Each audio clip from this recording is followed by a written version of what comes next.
the Old Man Orange podcast. I'm Spencer Scott Holmes. And I'm Ryan Dunigan. And before we get too far into this, do you ever just skim through your notepad and your phone and you're like, what the fuck is that? What was that about? Where you just have like random like titles you put in there because you had an idea for... Whether it's titles or, I don't know, maybe it was something I was hanging out with some friends, like, that's a good idea, and I write it down when I'm drunk or something. There's a couple where I'm like, okay, there's some podcast notes that I remember, but every so often there'll be either one or two, and I'm like, what the fuck is this? And I got one right here. It says, Elizabeth Warren with a battle axe and severed dick in her hand. I don't know where that came from. Is that a character for your comic? Elizabeth Warren is that one senator who's always like, whenever the Republicans get a line. Okay, so apparently at some point you had this idea to make a poster of Elizabeth that would be funny, I'm assuming. I don't know if it's serious. Oh, here's an idea. Oh, all right. Well, this makes sense. It was at 1:30 in the morning. Okay, well, 1:30 in the morning at least kind of says like where the weird ideas come from. I think I was probably talking to a friend of mine, and yeah, because I have this one friend, she loves Elizabeth Warren, so I think... You're like, well, guess what? She's gonna have a dick and a battle axe in her hand. Well, no, because I think because whenever Trump does something or tries to get she's one of the first people you see. We're not gonna make it about politics here or anything, but whenever Trump tries to push for some plan, or when they had the one lady, what's the lady who's afraid bears are gonna attack schools, and she had no credentials to run the education system. Shit, I'm gonna say this. Like, we literally came from a school that if there was a chance of bears attacking the school, this is like the closest thing, and no bears are ever gonna fucking attack the school. Yeah. So it's like, Jesus Christ, lady. So like, whenever somebody Trump just elected into some position would come in, Elizabeth Warren was one of the first people out there saying, "Shut this shit down!" And yeah, somehow I wrote a note. Elizabeth Warren with a battle axe and a severed dick in her hand. So I'm guessing I was probably talking to that friend, and I don't know how that got there. But yeah. Yeah, it's weird how those kind of notes are, too, because, yeah, as I said, you kind of... Because I think here's the thing about phone notes. Like, if you're writing it down in, like, an actual notepad, you'll probably, like, longhand write it a little bit better, where sometimes in your phone, because maybe you're talking to somebody else or something like that, you'll quick write it. So you're like, yeah, I'll get this next time I read it. But no. This one is, I don't know what this is, talk shit and cuddle me. I have no idea what that is. Is that a catchphrase for like a t-shirt or something? I don't know. That one's at 2 o'clock in the morning. Because I try to categorize my notes. Like if I had like, okay, these are t-shirt ideas, these are poster ideas, these are character or comic ideas. Like I'm flipping through some of this. Like okay, I took down some notes of like a song. Like oh, that's who did that song. Okay, I'm gonna keep that for later for when I look up Spotify or something. I see some old podcast notes in here and then notes for a comic I'm working on. But beyond that, though, every so often you're just like, what the fuck was going on there? No, it's always funny how that sort of goes, and then you kind of flip through them. I have one in here just says Chuck Berry. I don't know. I forgot who Chuck Berry was for some reason. I don't know why. Yeah. Maybe it was going somewhere with that. I don't know. Yeah. Like there's supposed to be like another idea, but... Mm-hmm.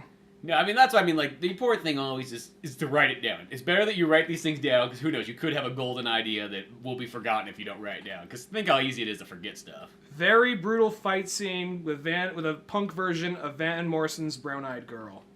I don't know what that is. See, it was going somewhere. It was going somewhere. I'm going to just turn this off now. Yeah, I don't want it to become... the rabbit hole. Oh, yeah. That was like one time when I was flipping through like the notes that we had through all like different movies and cartoons and so on we made, and like one of my favorite ones I came across was like, oh fuck, here's the Rape Guerilla script. Rape Guerilla. This is like literally like one of those like 3:30 in the morning ideas when you're just like laying down, spending the night at someone's house, and you're talking in the dark about something called Rape Guerilla at 3 in the morning. No alcohol or pot is involved. Yeah, because this is a drug-free environment, so it's funny. These ideas come just from being up and been laughing so hard throughout the night that you finally get to the goofy stage. It's been like, we've been doing this show for like, I think almost 5 years now, and we've never actually... Fuck, don't tell me that. We've been doing this show for so long now, I'm not even sure if you mentioned what that thing was. I think we almost just kind of dismissed it by this point. It was like, I think we were talking about Love Potion number 9. Oh, and there's shit, the part, yeah, that's right. There's the part we were where watching that movie, I think. And there's the part where the monkey loses his shit and just jumps out of the fucking window, and we're just like, dude, what the? That monkey is fucking something somewhere. And then one of us said, well, thank Christ it was a monkey and not a fucking gorilla. And I think that's how it came about. Well, yeah, because I remember watching that movie, like, literally late at night on, like, Cinemax or Showtime or something weird like that. And really thinking about, like, oh shit, like, what if there was, like, this fear of it's, like, a horror movie where it's, like, a rape gorilla and he's chasing after people. It was a gorilla with a raging hard-on that was never satisfied. He could never come, and he was just fucking everything. Just raw anger and fucking just, yeah. See, I think it was like something like vengeance is hard. I think it was like we were gonna make it like one of those like old school style movie posters. Like it was supposed to be like almost even like a, I guess you would say like a trailer inside of an. Oh, here it is. Fuck, I found it right away. So here's the titles. Here's the Rape Guerilla fake trailer notes. Oh, here we go. Okay, so it just said like I love how it starts off. It starts off with definition of a gorilla, like like pops up just says like gorilla. Like Pulp Fiction. Yeah. And it's got that going on, like just like Pulp Fiction. And then the next thing says, there's a man and woman in bed with the Rape Guerilla. Like I think he was like watching through like the window, or maybe it was like the corner of the door. He was just standing like on his fist, just like. I think because he saw the trailer to like knew the plant. He just saw the gorilla at the edge of the bed, like, oh, that's unsettling. Okay, the next note says here, there's a gorilla chasing someone in the woods. Well, that's common in a lot of our movies. We always want to have something chasing somebody in the woods. Yeah, it's easy. I don't know, did we plan on making this animated, or was this so early on that this was an idea thought, like, dude, if we get in a gorilla costume, we can do this? I think it was going half and half. I think part of us were thinking, we could just get a fucking gorilla costume and a fucking strap on. Then we just like, maybe it'd be easier if we animated it. Well, the next one just says, someone getting raped by the rape gorilla. Close shot.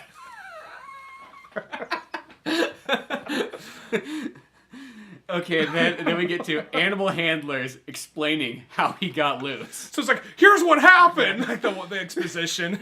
We were guarding the cage, I tell you. Bob went in there to go check the food for gorilla, for CJ or whatever we were calling him. It's like that shot from Jurassic Park where the guy falls between the cage and the barrier, and like he's like, shoot him! Shoot him! Like it's not her. It's gotta be a crazy boner. We got a lady boner going. Shoot him, yeah. Okay, we go to the next Doesn't part. specify what. And it says, someone driving with the rape gorilla in the back seat. No, it was like they're driving, he just slowly appears in the back seat. Appears in the back. Remember, this was going for like a trailer. Trailer of God knows what.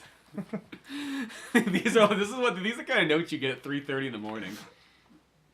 Okay. The rape gorilla looking in the window with lightning flashing. A classic horse. Yeah. And then we got one more. Rape gorilla drags someone into a room. Lots of screaming.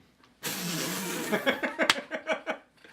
like, no, slams the door, credits, or the title. And I think that's it for the Rape Guerilla notes, but I remember when I found these, I was happy.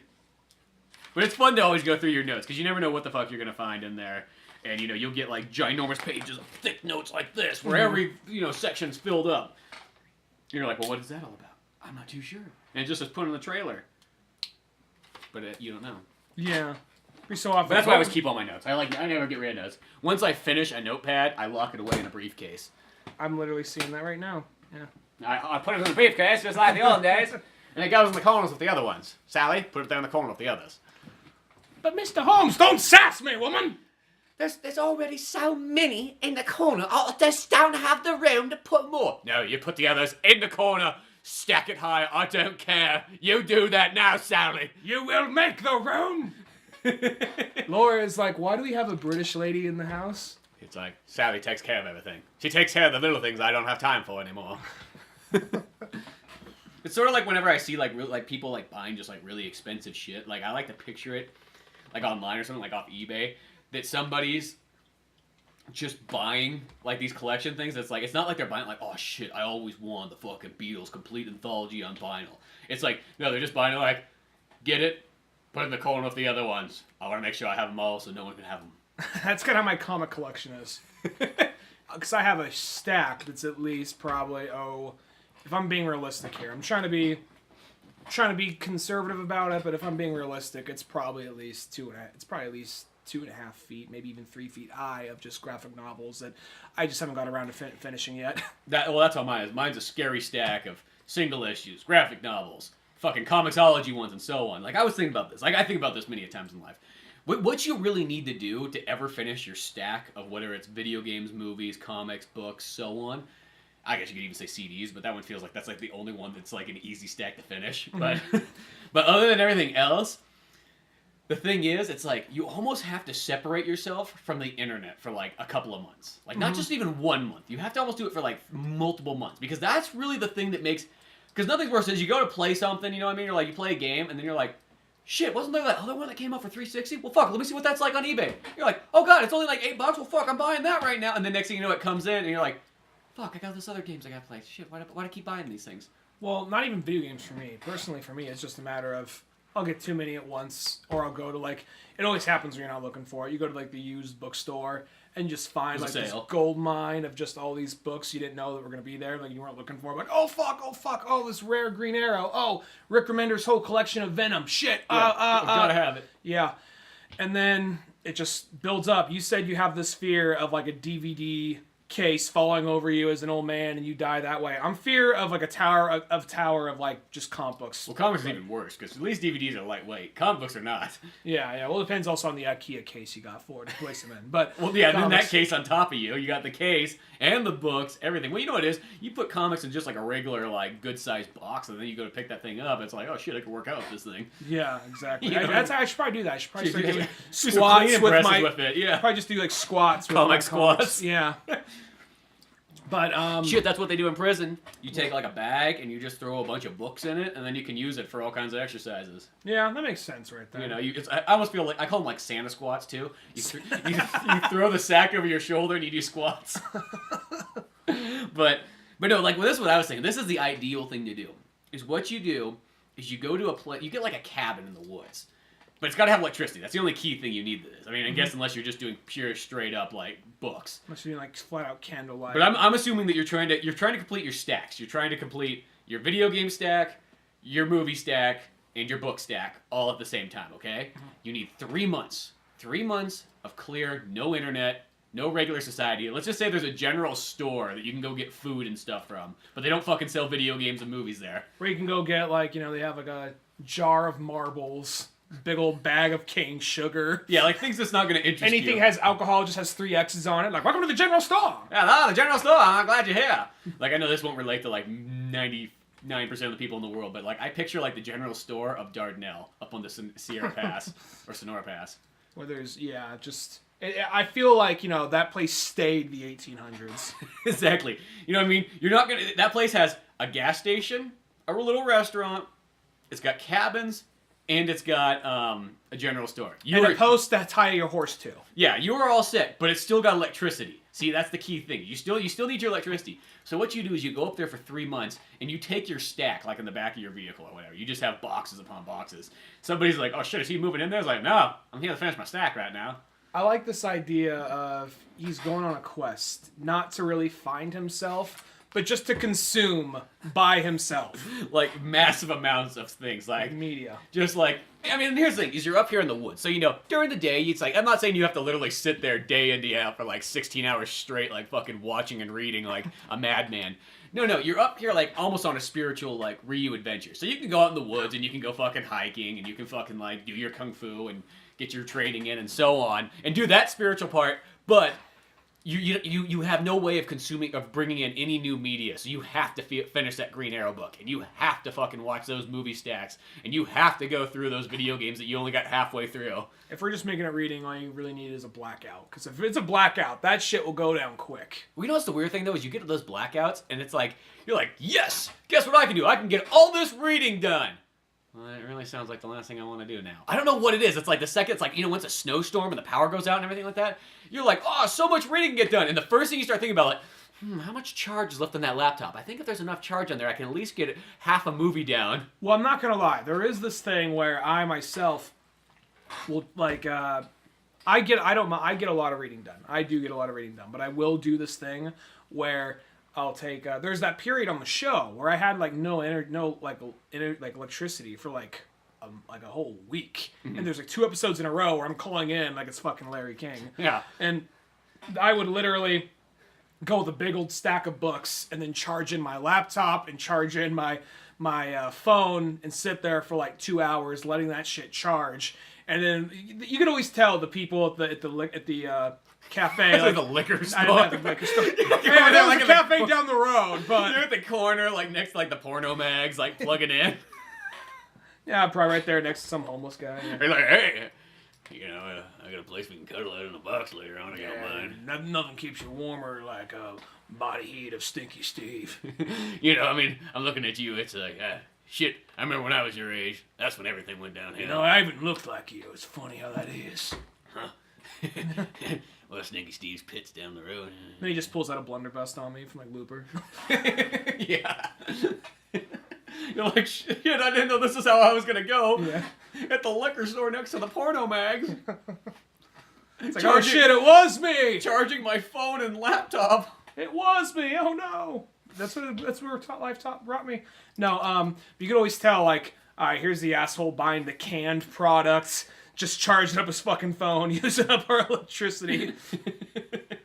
Exactly. Watch him make this one can of Sprite last. Yeah, the whole time. Yeah. But, no, yeah, it's weird how that sort of is, though. I don't know how it is. It's like, yeah, you kind of go like, oh, man, I'll have all this time to read the second that the power's out, and then you're kind of like, well, you know what? How about I go charge my 3DS instead? My go-to, for whatever reason, power outage, my go-to is Superman. I don't know why. Is power outage. For some people, it's like, it's a snowy day. I can't go nowhere. Might as well watch The Thing or The Shining, something like that. I'm like, it's no power outage. Superman, why? I don't know. It's just my go-to. Like Superman the movies or Superman comics? Oh, comics. Okay. Comics. That's just usually what I gravitate towards if I have a power outage or something. Yeah, but I'm thinking, though, going back to, like, you know, if you have the cabin in the woods and you can fucking finish your ginormous stacks of, you know, whatever you have in life, whatever you've assumed too much of. And because the problem is, it's more like one of those ones, like, I just have this problem where, like, I almost, like, if I buy 3 things, I go through one of them, and then I buy another 3 things again, so the stack just continuously keeps growing more than, like, because you think you have the time. I think that's the key thing. In your mind, you're like, oh, shit, look at all these, like, fucking, like, you know, here's the whole collection right here. I have all the time in the world to watch this. Like, no, you fucking don't. I know I consume way too much. I know there's certain books in that pile. They're never going to get read, because there's always me a Batman book that cuts it off, or, like, some Mark Millar book that just came out that's going to cut that off too. So same thing with my fucking DVDs. I've had the entire Dragon Ball Z collection for like 7 or 8 years now and still have not fucking finished it. It was one of those things, I bought it and I was in this mood. Yeah, see, you're like, I can do this. And I was like watching 1 or 2 episodes a day, and then one day something happened. I was like, I don't know, I got stuck on Cell Saga. Never finished. This is far we got. Yeah. You know what I mean? And it's just that weird kind of thing that like that, and I feel that's the only possible way, because you're never gonna the stack is gonna be endless the second that you're surrounded by like internet and places to buy. I don't even think that. I think the older you get, you just and this isn't me trying to be like, listen to the older man, children, but I feel that the older you get, you just have less time. When you're a kid, it's all about having fun and consuming what you want because it's your weekend. Mm-hmm. So now, once you actually get older and you have a job and you have rent and bills and whatnot, you just don't have as much time to get all that shit done. You have the ability to get it, but maybe the time to actually do it, and then still the time to have a social life, and then whatever other projects, and then just your day job. Just it's harder to pull off. So what you're saying is you think that it's almost that thing that like as a kid you have that mindset of like, you know, I buy this, I play this, boom, I go back and get something else. But as you get to adult, you lost that time, but you still have it. But you still have that mindset of like, oh, I just buy this and I'll watch this. But it's almost like as it processes yet, like you don't got the fucking time yet. I mean, sometimes I tell myself like when I'm picking something up and looking at it, being like, when the fuck are you ever gonna read this? Don't kid yourself. You know you're not gonna read it. I know you want it, but you're not gonna read it. Well, you're not gonna watch it. You're not gonna have the time to watch all 12 of these movies. Well, there's also the aspect. Well, you went all out. You're like, I'm curious about Transformers. I'm just gonna buy the entire Blu-ray set. Hey, I watched that whole Blu-ray set. You did. That's dedication. So that is dedication. You take it to a level further than I go. Well, also, is movies are the ones like, even though I have a scary stack of movies, because a lot of times what happens is like when I go to buy a movie, sometimes it's like, because this is the worst part for me. I do pretty good. If it's been a while and I haven't bought a movie, I'm good. But the second that I buy like one $3 like video, that's fucking it. the fucking floodgates are open You get the again. scratches, you get the itches. Yeah, so you start going into like fucking Going store. like Tyrone Biggins, like, what you got, man? What you got? Yeah, so you start seeing movies for, next to nothing. You keep buying them. It's like, that's the thing, is at the end of the day, you're not spending tons. It's not like you're going out and you're buying fucking $25 DVDs and walking away with $150 each time you go in. No, you're buying cheap movies, so you're maybe spending like $15 at a crack.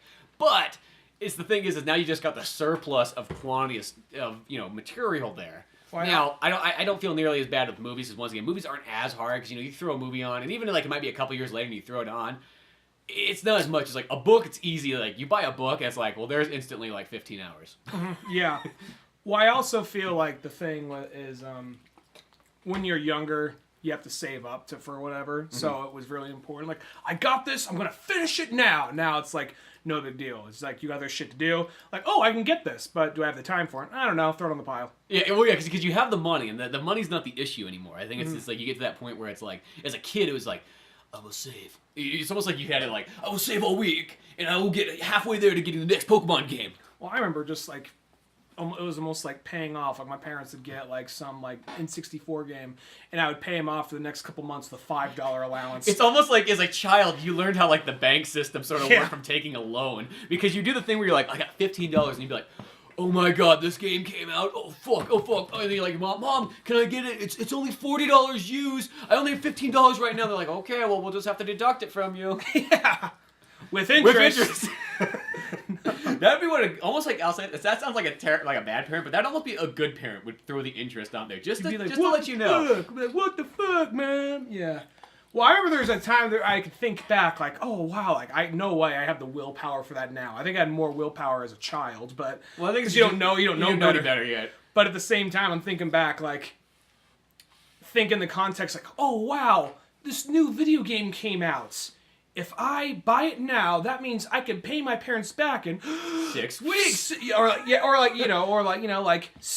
2 months or 3 months, even. Yeah, like you calculate out this fucking like prepaid plan, like you're at Rent-A-Center or something like that, and they're like, okay, this TV, well, you're only gonna pay $15 a month, which is great. It's gonna go on for 5.5 years, which is gonna make it like you bought 3 TVs, but you got the one for only $15. I don't get Rent-A-Center. I don't either, because like I look at people and I go, are you fucking retarded? Like, I remember somebody once, they bought a PS3 from there. And this is when a PS3 was maybe like $300 or $400 for one. Mm-hmm. But they got it from Rent-A-Center, which made it end up being like $680 in the long run. And I just kind of go like, okay, that's not that expensive. You know what I mean? Like, a car, I kind of get it. Like, okay, you're like, oh, I got $2,000, or I don't even have, I only got $100,000, or $1,000 to throw down for a down payment, so I gotta kind of do the payment because that's the only logical way, you know what I mean?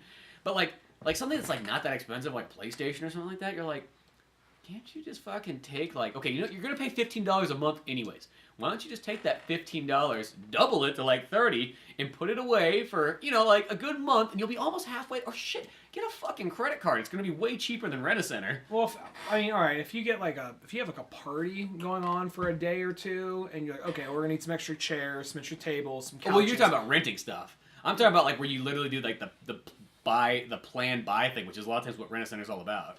Oh, yeah, well, no, fuck that. That's just... Yeah, like renting it, that's different. Like, I can understand if you're having a party and you're like, shit, I need a 60-inch TV, or, we're gonna do, like, fucking big hockey game this weekend. Yeah. I could get that. And you're like, okay, I'm gonna cost, $200 to rent the TV, but it's a $1,000 TV, so fuck it, whatever, and so on. I mean, I could get that, but it's that pre-played plan where, like, it's literally laid out where you're, like, paying 2 to 3 times more than the thing's even worth. I don't get how that place is still around. You think people would catch on to that shit? That's what I mean. It's like It's like, how do you not know? It's like, shit, get an Amazon card. That's what I did when I saw a Wii U. I was like, Wii U, huh? I don't know. I don't have $300. We would like to play with you. Yeah, well, I don't have $200 or $300 right now, but there's that Amazon store card. Let's just see what happens. They're like, have $1,000, son, and look at you have 6 months to pay this Wii U back. Oh, well, shit. Fuck. All panned out. Yeah, fuck. Just all came together. There you go. But no, weird things like that. But what's another thing I've been thinking about recently is, well, I've been thinking about this for a long time now, and it's one of these things like, do you get good sleep at night? Comes and goes. See, I generally have like, well, I mean, once I fall asleep, I'm good to go. But it takes me like literally like an hour, 2 hours, sometimes even 3 hours to fall asleep. Like, I have a hard time going to bed. And it's like that kind of thing where you feel like, shit, like I'm trying to get this sleep in, and it's like hard to go to bed and so on like this. And now I'm just to the point where I'm like, I don't care. I'm like, I want to just figure out anything and everything and just go like, not just like the little steps. I'm like, give me all fucking 10 steps of like whatever makes a better sleep. You want to get there before you reach Tyler Durden. Yeah, but it's just that kind of thing. It's just like, it kind of pisses me off because there's nothing worse than when you lay there for 2 hours and this is what crossed your mind. Shit, I could have watched a full movie right now. Apparently I was that awake that I could have... I'll be honest, that doesn't cross my line. A lot of existential crisis shit stops crossing my mind. So when I go to bed, I just try to hurry up and go to sleep before all the shit. Like, one day we're gonna die. Will you remember this moment when you're on your deathbed? Like, that kind of shit. So I'm just like, all right, in bed, TV off, go to sleep now. And sometimes it works, sometimes it doesn't. I don't know. A little bit ago, this is going to seem kind of sad and depressing for a second, but I think it's kind of funny. Mm-hmm. I had a dream a little bit ago that had to do with an ex-girlfriend, and it's not as bad as it sounds, but there's a dream where it was kind of like, it was a situation. It was a girlfriend from the past, but it was a girl I dated recently, and it just kind of didn't like end horribly. It was just like, I'm going this way, you're going that way, I guess, whatever, no big deal. And it was that girl, this old girlfriend in place of that. And I was kind of like, man, she just hasn't texted me back in a while. I got to call her and see what's up, or see, then I meet up with her. And at some point, I say like, hey, what's going on? This part's real in my real life. Like, why haven't you texted me back? Like, dude, I've been married for 5 years. Like, oh, yeah, I forgot. So it was just this girl from the past just got plopped into like a more current situation. For whatever reason, I woke up like, that's actually kind of fucking funny. Your brain likes to even write comedy for you. Like, it just mixes it all together. Just like these two different relationships, just like mashed them together. Like, she hasn't texted me back in a while. What's wrong? She's fucking married? Like, oh yeah! That might do it. Yeah, okay, that makes sense. It's funny, as you mentioned Dream, and I know this is still, I guess, in similar topics, but this was a fucking weird one the other day. Is Laura told me, she's like, I kind of had this like weird, like, I guess, like sort of a nightmare. It involves horror, I guess it's a nightmare. Yeah. And she's like, I was dreaming of like, there was this guy like cutting out people's hearts and so on, and we were like stuck in like an apartment room and we couldn't get out, and there was these ghosts and so on. And I was like, yeah, it's a nightmare. Well, no, the fun thing I was weird about was like, dude, that's all stuff that happens in Silent Hill 4, the room that I'm playing. And the weird thing is she hasn't watched me play a single bit of it because I've been playing it on the little TV with my headphones on. I thought that was fucking weird. Well, that's just like kind of like horror shit right That's there. horror shit in general, but I mean, like, she was describing... Unless you said there's a guy with a pyramid head that walks in. But that's not in Silent Hill 4, though. That's it's Silent Hill, whatever, okay. What I'm saying, though, is she was describing exact scenes, almost, in Silent Hill 4. But to be specific, Silent Hill 4, the room. Because that whole game is like, you're trapped in a room, an apartment, or so on. There's these ghosts in there that kind of prevent you from doing things. There's literally a guy in a cutscene cutting open this woman's body on an operating table and pulling out her heart out of all things. It is. So it's like, is she alive or dead? She's dead, but then they come back to life to attack you. Well, figures. Yeah. But, so I just thought that was like, well, that's fucking... It was just weird because, like, that's the game I'm playing at the moment, but I'm playing with headphones. It'd be different. If she was watching it when I was playing it, I would understand, you know what I mean? It would make logical sense. But for it to happen, like, if she's not seeing this, I'm playing this, and so on, it's just like, that's fucking weird. Yeah. But I don't know, like, speaking of sleep, though, we kind of get into all these good things. And some people go like, well, maybe it's also because because you watch fucking horror movies and play horror video games before you go to bed. Like, that doesn't have anything to do with it. You don't seem affected by anything disturbing. That doesn't bother me. Like, literally, like, I feel like the older I get, the less scared I get. And even things like Silent Hill, like, that doesn't, I like Silent Hill a lot, but I don't find that stuff, like, scary. I mean, it's like, it's disturbing looking, but I don't find it, like, scary, if that makes any sense. Is there anything visually or, I guess, thematically that does disturb you? Because you always seem to have a very strong stomach to all that kind of stuff. Like, I know gore and that kind of shit probably doesn't get to you, but is there ever the couple of things that make you uncomfortable watching a movie or reading a book, like, oh shit, wasn't expecting that? Pretty much not in anything visual. Like, I don't have fear from... I mean, not saying a video game. It's like a video game, like, something jumps out and starts running at you in a video game. I'm not saying that doesn't scare me, but it doesn't, like, I don't know what it is. Like, I could play Silent Hill and go to bed all happy and be totally fine. Like, that, I don't have, like, that problem or anything like that. Mm-hmm. You know, like, it sounds weird, like, probably in life, like, what I'd find almost scary is more, like, battling, like, man versus nature. Like, being out in the woods and having to, like, survive, like, you know, fighting a grizzly bear or something like that with, like, your bare hands. Like, you know you can't fucking win. Or so I guess real stuff scares me. Like, I feel like I'm not scared of ghosts. I'm not scared of demons. I think because that's the thing about Silent Hill, I can easily write that off. It's like, it's not fucking real. You know what I mean? How is it scary if it's not real? When I play something like Dino Crisis, to me it's like, that's a little bit more scary, because that was real at one point, you know? Or even Resident Evil, because I go, shit, people could be making shit like that in the lab, you know what I mean? That has a chance of being more real than, like, that. Where Silent Hill just more is like, it's cool, I don't get me wrong, I like demons and all that kind of stuff, I think that's all neat, but it's not real, so it's not scary, you know what I mean? If that makes sense. I guess the shit that kind of, every so often you just fall down the YouTube rabbit hole of just, animal attacks, like a guy has a GoPro on him, or something, and he'd just be going through the woods, like, and gets attacked by a mountain lion, just barely gets out of it. There's one that I was shit, the mountain lion one I think of all the time. Like, I don't know why, I got this, like, vision of, like, you know, you're out jogging, you're out working out, something like that, and a fucking mountain lion comes out, and you have to fucking fight it off, or whatever, like that. You know, and I picture it like, you know, you fucking win, but you were tattered, and you dragged its carcass home with you as a fucking like souvenir. A total Conan. Dude, if I somehow, which I know I wouldn't, but if I somehow got in a scrape with a mountain lion and survived, fuck yeah, I don't give a shit about nature preserve. That thing is being hung up on a fucking wall. Yeah, I'm not even a hunter, but I'm like, that motherfucker. Yeah, if you fucking reach over and you grab like a fucking rock and you're like, ah, you're like stabbing it in its fucking jugular veins and it's bleeding out on you and and you're like sucking in the blood like, that motherfucker, like if that motherfucker started some shit and I somehow survived, that carcass is going on my fucking wall somehow. See that? I'm making a Snuggie out of that fucking pelt or some shit. Exactly. See, that's because you fucking earned it. That was literally man versus nature. No guns, you know what I mean? No cheater weapons. Now, I know that's not going to happen. I don't think but on the very, very slim chance, like, I don't know, like it trips and breaks its neck. Exactly. Like it rolls down the hill and hits its head on the back of like a rock and it fucking dies. And someone says, oh, well, it's a really old one. Like, oh, well, it was actually just having a seizure on top of you, but don't take this from me. This motherfucker's going on a wall. Gonna make a necklace out of his teeth. Yeah. Gonna make some mittens out of his paws. Yeah, the whole shebang. But going back to sleep, I'm almost getting to this point where it's like, fuck, I'm almost ready to. Now, my entire life, I have always watched TV before I go to bed. Or, like, more, like, movies and so on. It's like, that has been, like, a ritual. You know what I mean? Mm-hmm. You popped a fucking VHS, and you fucking watched it. You went to sleep during it. I used to have that thing, like, when Beavis and Butthead do America, and they don't have the TV, and it's nighttime, and Beavis is like, I can't sleep without TV! I need TV! TV!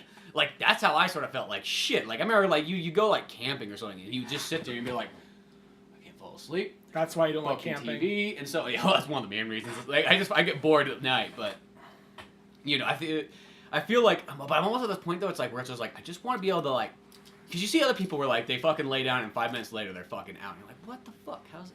Fucking shit! I've never been able to do that my entire life. But I'm also to the point where it's like, do I dare take the TV out? Do I dare finally like minus that out of the sleeping area and do the thing where you're like, we have the TV section of the house, and here is the bed section of the house. You know, and we separate it so that now my mind understands that bed does not mean it's time to watch a movie.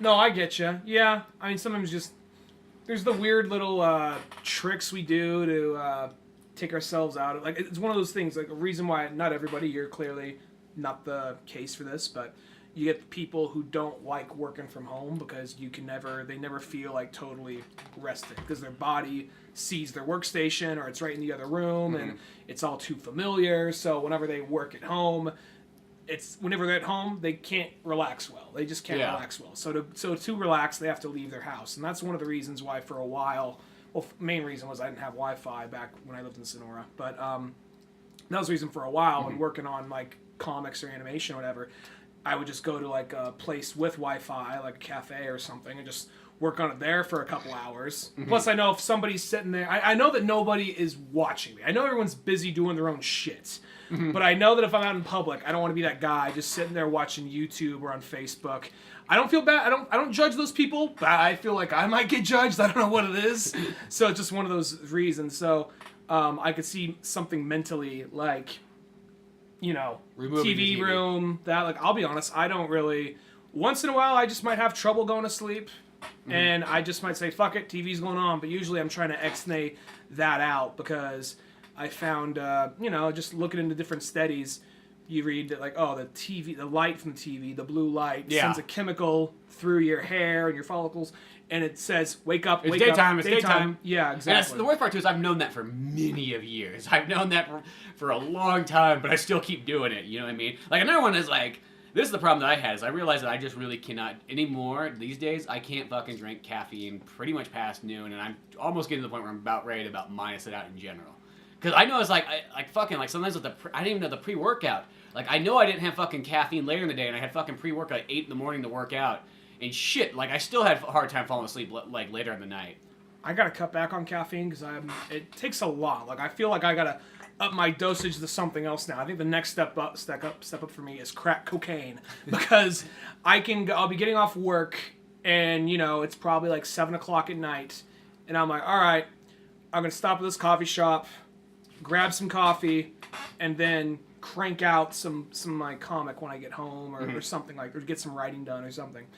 And then by the time I get home, I just have like a coffee at 7 o'clock at night and down to that fucker. I'm like, all right, let's get some creative shit done. I'm like, fuck it. It's 9 o'clock and go to bed, no problem. Like, if I know I have nowhere to be the next day, doesn't matter. I could just have had like a rock star, and I can probably go to bed like in a little while. Well, the weird thing, too, is like, because caffeine never makes me feel like, oh, I'm, like, up and awake and so on like that. Because I'll feel, like, really fucking tired, but I think it just does the thing where it just prevents me just enough from going to bed. Like, you'll be fucking tired. Like, you'll feel like you so want to fall asleep, but it'll still just keep you up just ever so slightly. It's more of that, for me, it's one of those things, if I know I have somewhere to be the next day. That never helps. That always never helps. That always gets... You just have that voice in the back of your head, like, you gotta get up early tomorrow. One of those things. I get it, but shut up. It's gonna be busy because that one guy called in sick. Yeah, I know, I get that. That's why we gotta get to bed right now. Come on. Remember that one time where you really embarrassed yourself in the 5th grade? It's like that kind of shit. Oh, you're bringing this up again, huh? Yeah, like that shit. I don't know why. That's like where your brain like does not like. It's like the most unhelpful fucking friend. It's literally like the kind of friend that like you have to go like you have to get up early and go somewhere, or fuck you even have to go to something fun like a concert or something, but you got to be there fucking at 6 in the morning, and they decide they're gonna sit up and play video games. You're like, what the fuck, dude? Come on. Your brain's just like, hey man, I just really wanna see if I can finish Space Invaders. Yeah, I know, like a game that's like, dude, you can do that any day. Space Invaders, not like it's fucking Final Fantasy 15. Yeah, shit. I know, but... Yeah, like one of those ones. But yeah, so that like never helps out. But it's almost to the point where it's like, because I read something where caffeine, it's like, okay, you have caffeine, it's like 6 hours later, it still is 50% in your body. 12 hours later, it's still 25% in your body. So that's like where it's like, well, fuck. How many days is still 25%? 12 hours. 12 hours, really? So it's like, shit, that stays in there for a long fucking time. God, I really got to cut back on my caffeine because I feel nothing when I have it now. Like, I had this highball energy drink right here just a minute ago, and I feel nothing. Well, here's a perfect example. The other day when we went to go see Audrey Hepburn's Sabrina in theaters, which almost makes it sound like we're fucking 1954 all of a sudden. We just hopped back in our old jolly time machine. And we went back to go see the old Humphrey Bogart film. Well, that movie, when we fucking went and had fucking tacos afterward, and I drank like 2 fucking giant cups of iced tea, shit did I not fall asleep at all that night very well. It took like 2 hours. I had trouble sleeping that night too, but I don't know why. I just had trouble sleeping. See, I'm just getting to the point where it's like, I just want to minus out everything that's like an obstacle, you know what I mean? Like where it's like, caffeine, the right temperature, the television light, and so on. Like, I just want to get out. I mean, they got some weird shit, like, because I was just reading this one book, because I got fucking Kindle Unlimited came to me again, even though I already had Kindle Unlimited at one point, but they gave me another free trial. I don't know what that means, but I was like, sure, I'll take it. No one can see the shifty eyes. And then, like, there was this one bodybuilder guy, or his name's Christopher Logan. I guess you wouldn't call him a bodybuilder. He's literally, like, the skinniest looking guy who's actually, like, a strongman powerlifter. Because he just looks like a regular, like... Surprise! He's like 6'2", just kind of lanky looking and everything like that, but he's like super fucking strong. Yeah. And it's like, I kind of forgot, like I had a couple other books by him that were like really fucking good, like one book that was all talking about like, the mental power of working out and how you can control your mind better, to get better at working out and so on. Even to the point where he's like, I think that you could actually build muscle if you concentrate hard enough and practice your working out in your mind. Your body would actually adapt. and think that it would actually build muscle that way if you could do it powerful enough. I mean, like that's like being like the strongest of the strong monk in fucking probably China, but yeah. But still, I need to actually learn meditation. I haven't actually never. that was in that book and so on. So I'm reading this. So I saw on the Kindle Unlimited. I just started downloading all his books again, some other guys.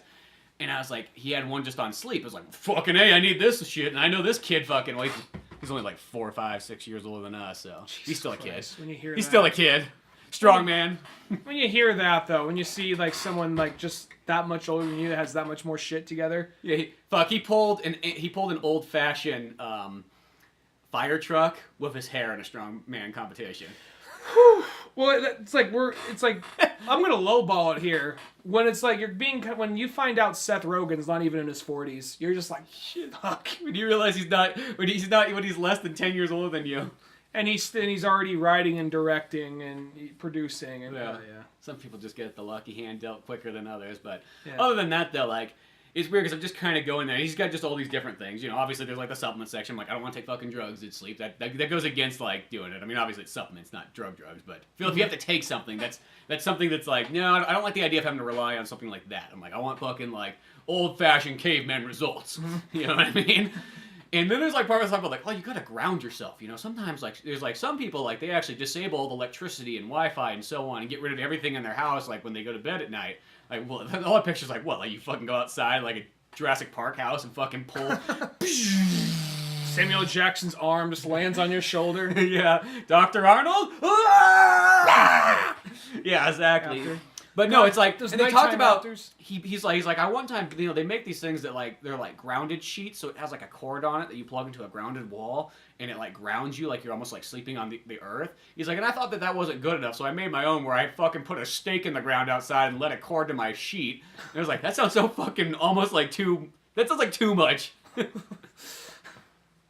Hey, wait, a stake in the ground? Well, you like a grounding rod. Yeah. And then you have a cord, and it goes to your sheets, so it grounds out all the electricity and radio waves and so on you. Yeah, that's Sounds like fucking more work. that sounds more work. I want something that's like simple, like take your TV and put it in the other room. Well, I know that something like I'll be lazy. I'll just unplug it. There you go. Well, I know something like meditation weighs a ton. I know something like meditation probably would be better for me, but I always have the main thing in my head like I could meditate and self-improve. At the same time, though, that's probably 10 minutes of sitting there doing nothing that I could be drawing. That's how I kind of get too. Like the idea when people like wake up and like, oh, I do 30 minutes of meditation beforehand. I'm like, shit, that's like 30 minutes. Like I don't know. When I'm at this point in life where it's like every like minute counts almost, it's like. Don't get me wrong, I have no problem with the idea of meditation. I think it sounds cool. Sometimes I've tried to do that where I like try to help myself fall asleep. It doesn't really seem to work as much for me. I still get fucking distracted and so on. It's like once I'm kind of like at that point where it's like I can't necessarily fall asleep. It's kind of like that's about it. Mm-hmm. I feel like there's almost nothing you can sort of do except for get up and sometimes I kind of learned it's like you're almost better off if you get that point where you're laying there and you know you can't really fall asleep. Just put on a movie or something by that point. Yeah, just get up. I mean, yeah, do something. I just feel like. What are you going to do? You're just going to lay there? Because the weird thing, too, is like even if you fall asleep like 2 hours, 3 hours later, you're still going to wake up like kind of groggy. So it's like, might as well at least utilize that 3 hours because clearly not working out for you right now. Yeah, I don't know. My sleeping habits, trouble with it, come and go for me. It's all like, it all varies. Like because I live right across from a super bro-y bar in the Richmond district of San Francisco.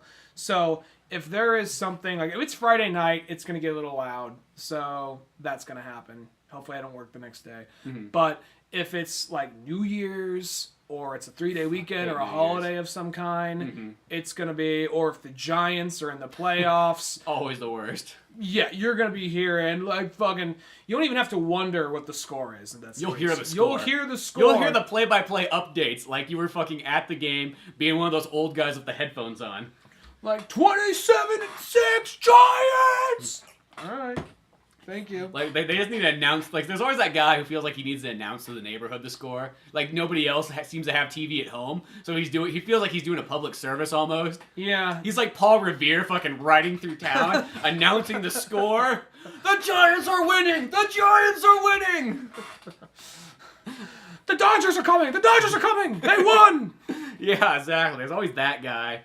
You know, I'd say gal, but you never see the gal yelling. I've never seen a woman just who runs out like fucking down the street like yelling. It's always the guy screaming that shit, Mm-hmm. or it might be the girl like, "Wow, yeah!" like in the bar. But you don't hear it like her shouting the score out like she's doing a public service like this guy thinks he's doing. I'm always, don't be wrong, we've said this before, and I'm not against sports. The sports is, but no, I'm not against the sports. But my thing is like, if it's a good game, sure, I'll watch it. I'm like, oh, cool, the Giants won. That's good. I'm happy for the Giants. Oh, they lost. That's too bad. But I'm never one of those people like, come on, fucking do it, fucking get it.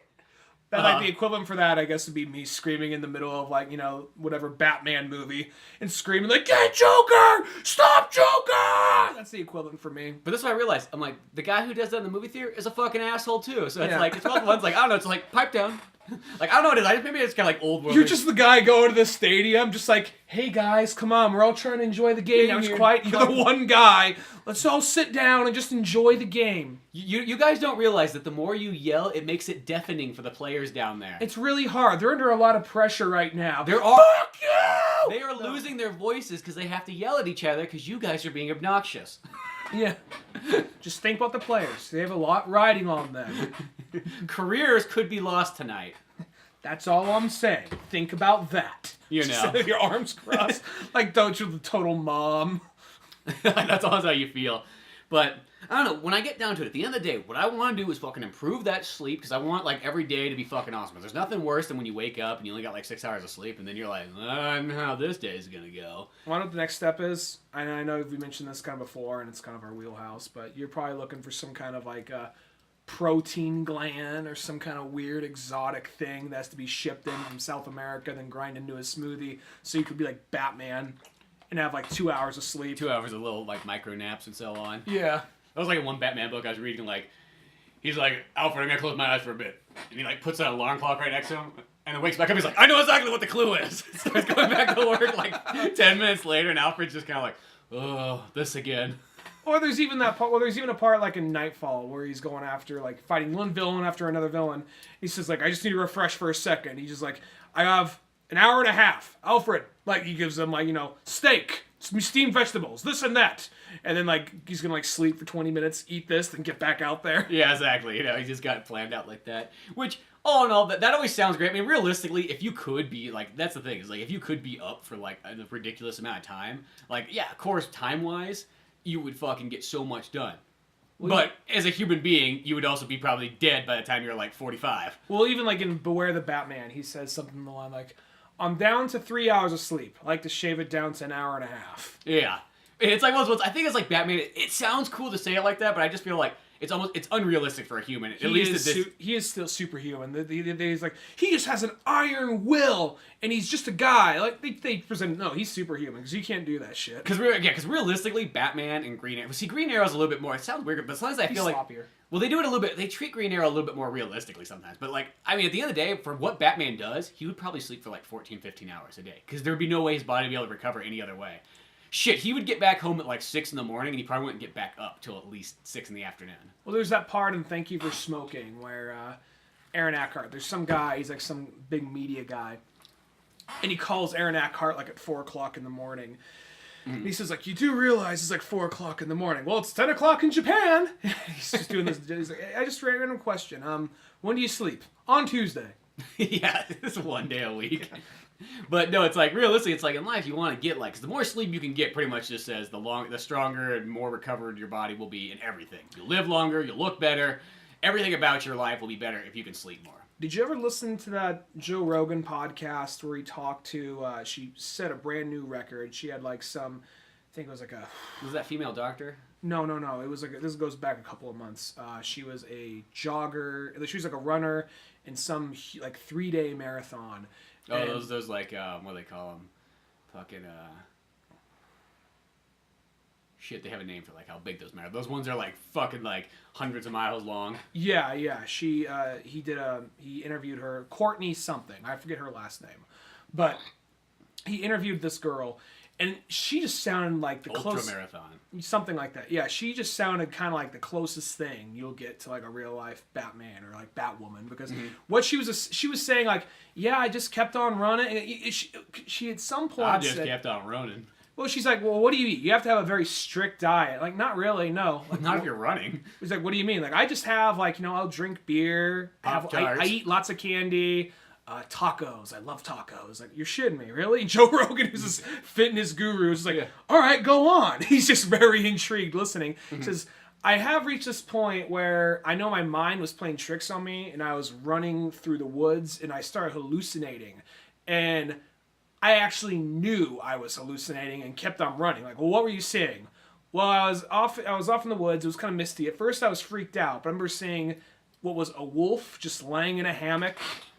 An old man that looked kind of like he was a cobbler, just doing laundry out in the middle. Like, just this really weird, like, David Lynch type shit. And she's like, and I realized, and I even saw faces in the trees just kind of like blinking and smiling at me. Just like this.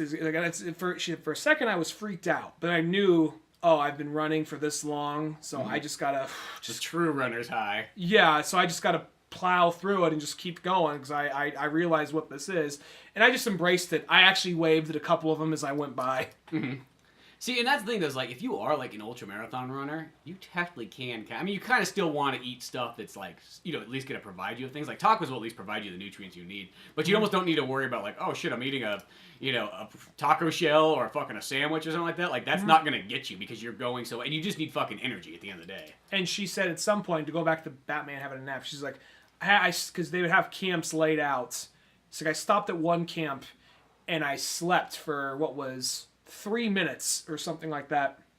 And I was mad at the guy because he made it 3 instead of 2. But then after those 3 minutes, I felt rejuvenated and just ran. Just like the ultra power nap of all power naps. Yeah. Yeah, and see, and that's the thing. Is like there may be always those like odd people every once in a while. Like I've heard kind of stories where there's like, oh, there's this lady. She's perfectly functionally active and she only gets 4 hours of sleep a day. I'm like, yeah, but she probably doesn't do like much. You know what I mean? Like. I can't believe anybody can physically do a whole lot of stuff and be on 4 hours. And she might just have some weird kind of like evolved body that is able to handle that, strangely enough. But I mean, like, she's not fucking out like rock climbing or something like that. I cannot imagine anybody like doing anything physically active and still being able to sleep with that little, like, all the time. Now, the ultra marathon, that's different. She just wanted the power nap so she can get back up and go. Like, that feels like you should probably do 15 minutes. That's what I would have probably done, but... Mm-hmm. I know, if you say you got 15 minutes of sleep, there's no way I'm sleeping. I'm just sitting there, you should go to sleep, and then, sure enough, that I just can't. Well, see, this, like, because I do a lot of power naps. Like, I like the power nap. Sometimes, like, I even did that the other day before we did the fucking ultra marathon of, like, podcasting. Jesus Christ. Of 3 hours and fucking 40 minutes. I think that was the longest you've Which I don't know if this podcast might come before that podcast, but whatever. I literally before you came over, I did the thing where I'll set the alarm for, like, 45 minutes, and I laid down for probably about a half an hour, because I was kind of tired, because I was fucking stupid iced tea and not falling asleep very well the night before. And just, like sometimes just a half an hour. You just lay down, close your eyes, like, lay on your back like fucking Dracula, and it doesn't matter, because you're not trying to fall asleep. You just need to close your eyes, let your mind focus, and everything like that. And after a power nap, you'll be back to 100% mentally focused. Your body doesn't fucking, like, heal, technically, because there's not enough time. You need to go into sleep and then get to the deeper sleep for it to start repairing itself. But your mind, in, like, a half an hour, can do it. And that is, like, great. Even a lot of times when I'm working on stuff, too. Like, sometimes I'll be like, fuck, it's late in the day. Or late day, like, 4 or 5 o'clock. I feel kind of tired or whatever. I'll lay down just for a little bit, half an hour, and the next thing you know, I'm back up and I'm ready to go working again. 30 to 45 minutes seems like a reasonable nap to me. It's more of like these people who just say, I'm going to nap for 5 minutes, 10 minutes. I don't get how you can do that. I mean, clearly they're probably a little more disciplined than I am. Yeah. But, I was going to say, there's some people who just have these weird, like, that girl is clearly, just one of the... Yeah, she's just an oddball. You can't really use her as, like... is the status quo, but, clearly she's gifted, and she's worked hard to do what she does. But then you'll hear something about, like, what was it? Like, you'll hear somebody like, how the fuck is that possible? Like, I remember reading a story one time, and there's people, like, actually, close thing, you have superpowers, and there's a guy who could literally trace his fingers along a record without knowing what song it is, kind of say the notes, and, like, maybe even the, like, which album it was, or something like that. I wonder if it's just like he was just scratching it enough that he could kind of hear the sound. Because the thing about a record is you just gotta take a needle and run it around and it'll play. It doesn't need any electricity or anything like that. That's why I always look at a record. I'm like, that's such fucking impressive technology. At the end of the day, like that blows my mind. Every time I think about a record, like that's all it takes. I mean, obviously, like you have the record, but it's just like that's what It's not there's no electricity in there or anything like that. It's literally just scratches make the sound. That still blows my fucking mind. Because a laser fucking reads the data, I get it. That still blows my primitive monkey mind. Because the idea, and people are like, yeah, duh, this is how, because of fucking science, and we lay it out for you. But just think about it, like you just said. Here is this thing made of just oil, and somehow it recorded sound. Somehow this thing that it isn't digital. Yeah, it's vinyl. It's vinyl, it's just this... I don't get that. The creases in there somehow. That's whatever artist singing. That's the guitar. That's the bass right there. Like, I don't get how that's possible. I just remember being a kid and just going like, and seeing the record player and then realizing that like it wasn't plugged in, and I spun around. It's like, oh, you can fucking hear the sound, and it's not even plugged into the speakers yet. Like that blew me away the first time I saw that. I was like, the fuck? Because I guess as a kid you're just like, oh, maybe the needle goes into it and that's how it reads the data and it sends it to the speakers and so on. That's what I thought. That's for why everybody was a plug in the wall, and it's like you almost didn't put two and two together yet. But then it's like, oh, what the fuck? It's almost like we were watching that movie The Post yesterday. And there's a really kind of cool scene where it just shows the printing of the newspaper. And it's just Steven Spielberg just has all these cool close shots of like all the mechanics running and the ink going in, the ink being made, and the guys putting in each of the letters and everything like that. And you watch it just in this massive factory together. Which is like, I've seen that kind of before, but you almost kind of forget how impressive an old-fashioned printing press really is. Yeah. Like, and how much work goes into it. Because I always look at those things and I go, shit, if that's how much work goes into it, that would be like the main reason I'd be like, fuck, I'm not doing that. Yeah. Well, plus also, I'm not sure much you want to talk about the movie, but there's just that whole part where we were waiting on the okay from what biggest actress in the world? Oh, Meryl Streep. Meryl Streep. Waiting on the okay from Meryl Streep. And not only that, we got to go through all these fucking files and all these classified documents. In like 8 hours. And then you got to go, and then everyone has to go like to the lettering guy, don't fuck it up. 20 minutes. Yeah, I know. That's, I mean, no like, pressure on that motherfucker. That's got to be then you so tough. Then you got to drop it down to the printing press guys, like, go, go, go. Just the idea of just that much just hanging on, like, all these work these guys did, we got until right now to get it done. That just like, oh my god, I'd be like, okay. And then there's always gonna be some shit that's gonna write in and be like, you misspelled this word and your grammar's off here. It's like, go fuck yourself. Come down, come to our Willy Wonka land of printing press, and I'll show you the fucking magic here. And you tell me. Now it's not a big deal. Now it's just like, yeah, you've covered that shit. Not a big deal. You got Microsoft Word. But now it's all back then though. Yeah, back then it's really like that's the thing about old tech. I feel like old technology is always way more impressive than new technology in a weird way, just because it's almost just the machinery and like just the fact that's like shit, how much you have to do. I mean, obviously, I'm not saying the new technology didn't take as much work to get there. Technically, it took more work to get there. Mm-hmm. But it's just one of those ones where you just see all like those kind of mechanics and that old style and just how people actually put up with that in a sense. How much analog there was and how little there was just.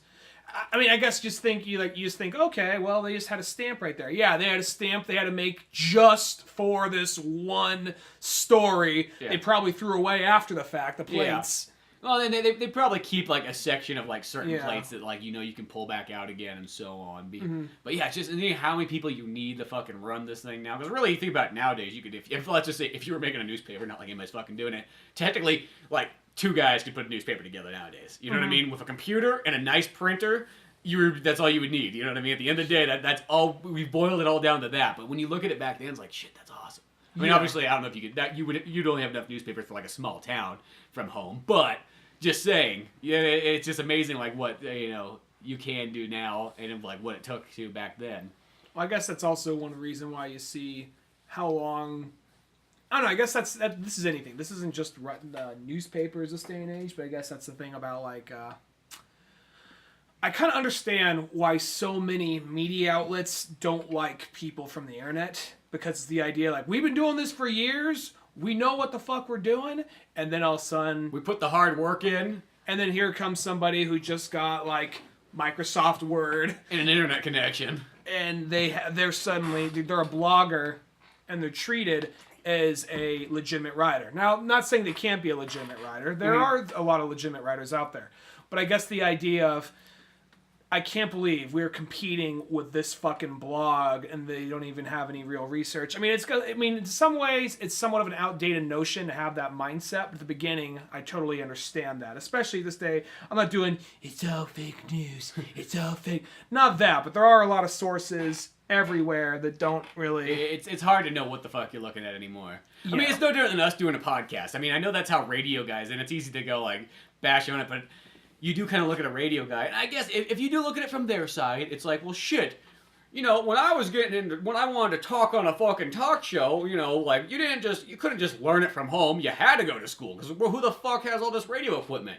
And there was licensing you needed to get, and you had to get FCC approved, and you couldn't say certain things, and you had to learn this, and, you know, you had to work your way up. You know, you didn't just become a fucking disc jockey talk radio guy overnight, like a fucking podcaster can do. Like, so I mean, I do sort of get it. But, I mean, it's also at the same time, it's like, that's also where, like, times are changing Bob Dylan style.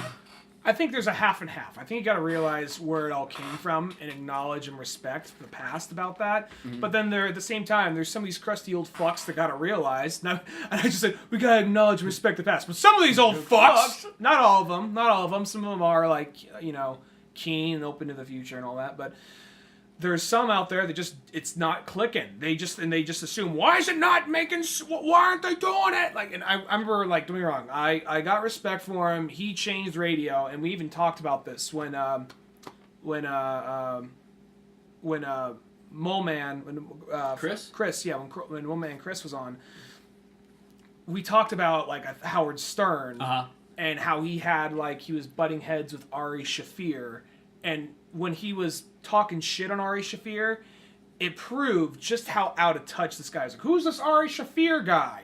I don't know who the fuck he is, and here he is telling me how to do my show and how it's outdated and this and that.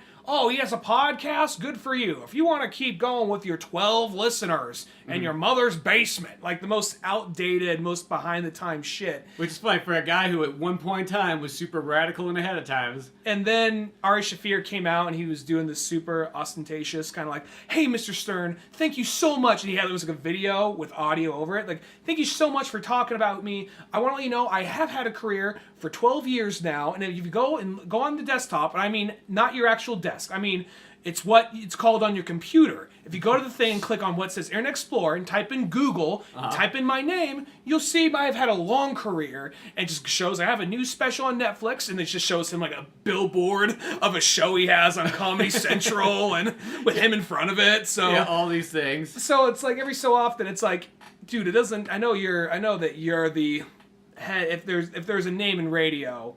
I mean, yeah, I mean, who's big? That's the biggest guy. That will probably always be the biggest guy in radio. The biggest guy, and I'm going to say probably second biggest guy, and I fucking hate him, but second biggest guy. Oh, yeah. And as soon as, I mean, it's a matter of him dying off or his audience dying off. Rush Limbaugh.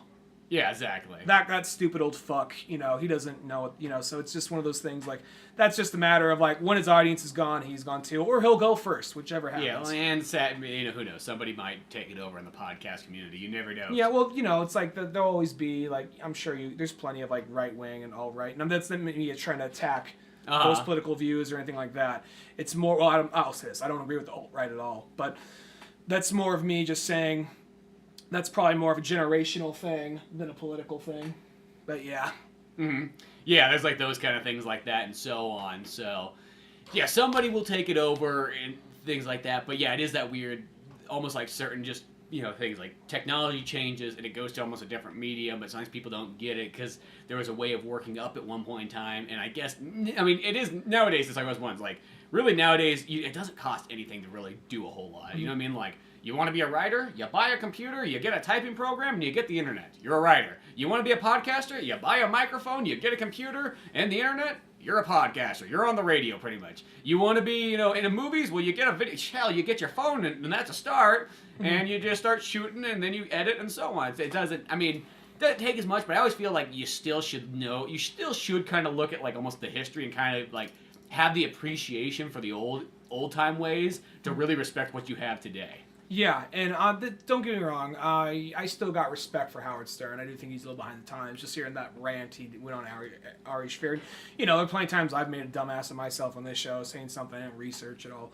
But at the same time, though, just kind of like what you said, it's a matter of kind of looking at, like, kind of acknowledging the past and moving forward. Because I will say, a lot of these radio guys I don't listen to and guys I don't agree with, I really probably couldn't do that shit. I couldn't, you know, it's kind of, I mean, maybe with practice I could. Yeah, well, yeah, you could do it. Like, you know what I mean? Like, I feel like people can do anything. Like, I never like the idea of anybody's, like, gifted. I don't really like the idea. I mean, like, I know some people, like, technically kind of are, but I like to believe that, like, as a human being, as long as you're not, like, crippled or anything like that, and even crippled people, I go, no, I think a lot of crippled people, it's amazing how much they can do. You might have to do things a little bit differently, just like anything else, but I think you could do anything that you set your mind to, Doc Brown style. Yeah, and there's that, but I mean, in the context of, I didn't want to do that. I mean, if you suddenly said, hey, Ryan, yeah, you're talking shit on radio. Go do Bomb and Tob this morning, be the funniest guy in the fucking room. Yeah. I'd be like, it would be a minute, because it'd be like, wow, a lot more people are listening to me, so if I fuck up, there's actual consequences. I actually can't say fucking shit every other word like I do in my casual vocabulary. Yeah. So, you know, I don't like those guys. I don't hate them. There's an adaptation, is what you're saying.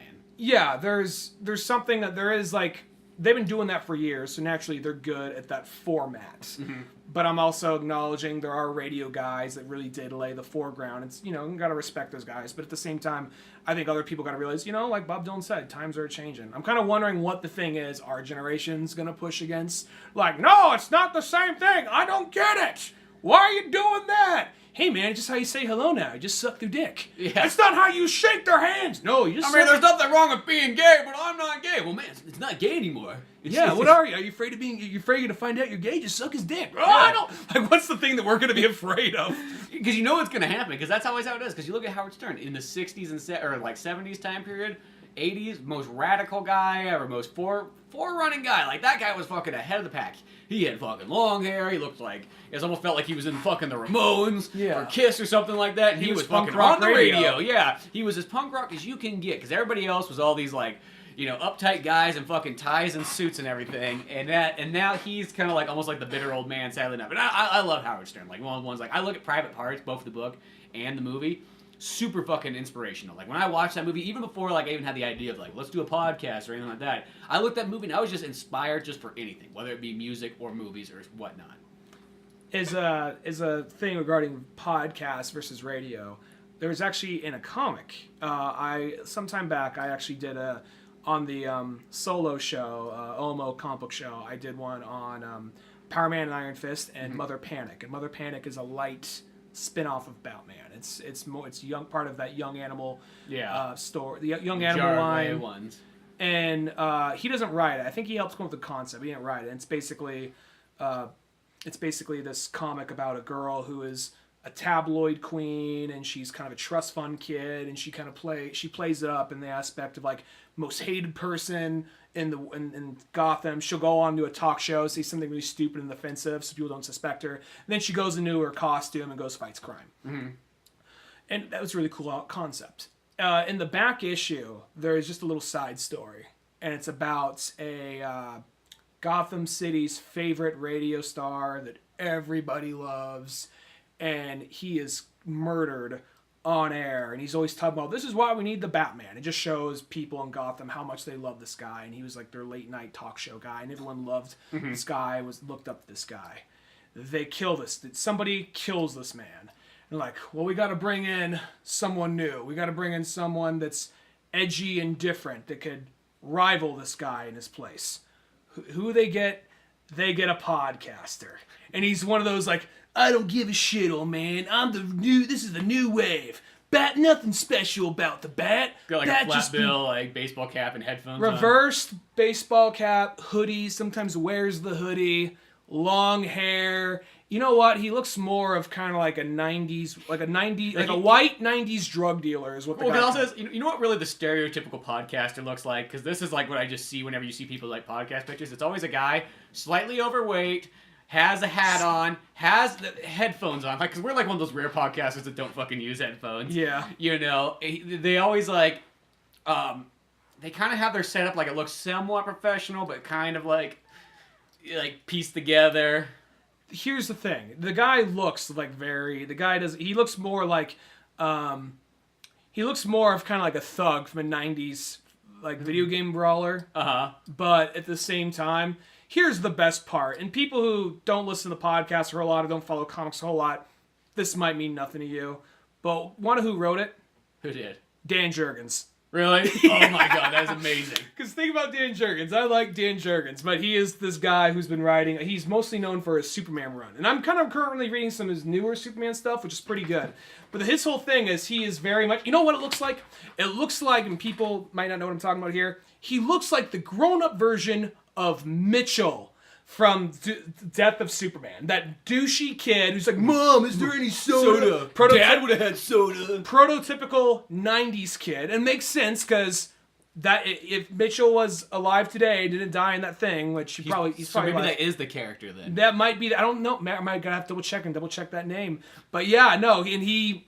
If it's written by Dan Jurgens, there's a possibility. Yeah, and so it looks like Mitchell grown up, and it plays off this thing of like, because Dan Jurgens is just one of these guys. He's always like, remember the past? Remember when people just were happen to be superheroes and they were looking for an anti-hero? Now just like, this is what I think of these fucking podcasters. Dan Jurgens against the youth again. Yeah. I still like him. Dan Jurgens really, he makes fucking amazing. I mean, dude, he made the Death of Superman story. Come on, like, what are you gonna bitch about that now? It's like, I don't think Death of Superman is that great of a story. Well, here's the thing though. At the end of the day, though, like, think about it. Like, how many that sold, the idea of it, like, you know what I mean? Like, yeah. I think in the long run, I mean, yeah, it's not like, oh my god, you're gonna write this fucking home, but shit, that part with the kid in it though, that makes it that much like a better story. It says, well, that's a little scene that just illustrates, because there's a part at the beginning. I think there's moments. I don't think it's a god-awful story, but it's a story with moments, and I get what they're trying to say. It's more of just one long book of just brawling and brawling, and the artwork is fantastic. Mm-hmm. But shit, I think Dan Jurgens even drew that. He drew it, yeah, he drew that. And the artwork is fantastic in that book. It's more of just a brawl fest. But the thing is, it's literally just saying, hey, here's the scene at the beginning, Superman goes to assembly, and just the most stereotypical, all the negative stereotypes of 90 kids, whether it be like, why do you use violence? That's not very forward thinking. And then just the kids like, whatever, man. One woman has some rocking tits. And then they all idolize Guy Gardner, who at the time had a bowl cut and was the anti-hero and got kicked out of the Green Lantern Corps. Yeah. So it's trying to illustrate how... Pretty much wears like a Leatherman looking like fucking Green Lantern jacket. Like, it's kind of like one of those guys... He looks like the Chippendales before he throws the jacket off. And rips the pants off. That's kind of how he looks. And the thing is, it gets a point how detached Superman is in the modern age, and then how Superman dies for a cause that, for a world that he no longer has any... People don't really relate to as much, and they don't realize how much they need until he's gone. So I like the concept, and I get that, but it's really just a slugfest, and some of that dialogue's really forced. But fuck, is it entertaining to read. That's what I mean. It's more the aftermath of people realizing Superman's gone and them dealing with his absence is where I think that storyline really starts to shine. Yeah. I mean, like, there's that dip. I mean, just being like, that story is, like, if you had to say top 5 most, like, legendary moments, like, not saying, like, top 5 best books, but that is, like, one of those... Shit! That's what the Batman v Superman movie's all about. I mean, like, go figure. It's, like, it still fucking, like, comes back around. So, by that standard, that's pretty fucking powerful. I wish that at some point they just showed, like, Mitchell and his mom, and like, fuck you, Mom! Just out of nowhere. Yeah. One of those ones, but... The Spud didn't even bother ducking. That had to be something he heard some kid say.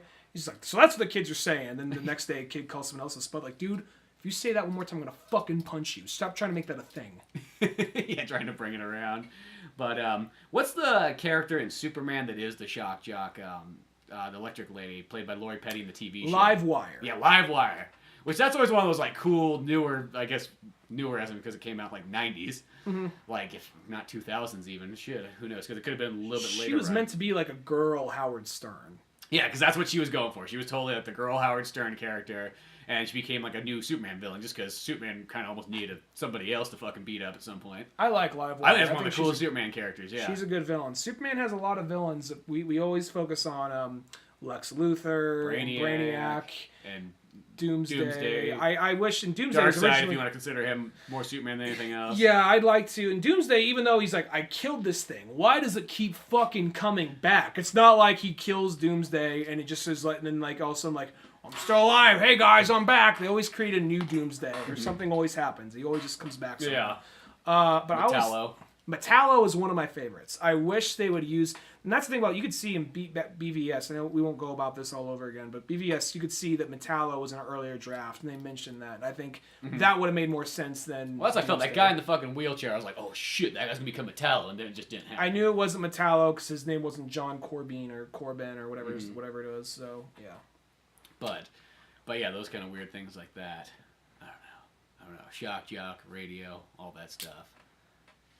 But it is one of those ones, at the end of the day, it's like, because that's the thing, like, people that are in radio, I feel like you got to fear for your life. I mean, I'm always surprised that you could fucking turn the radio on still this day and age. So I'm like, who the fuck is paying for sponsorship on this anymore? Like, I mean, obviously somebody's listening, but like...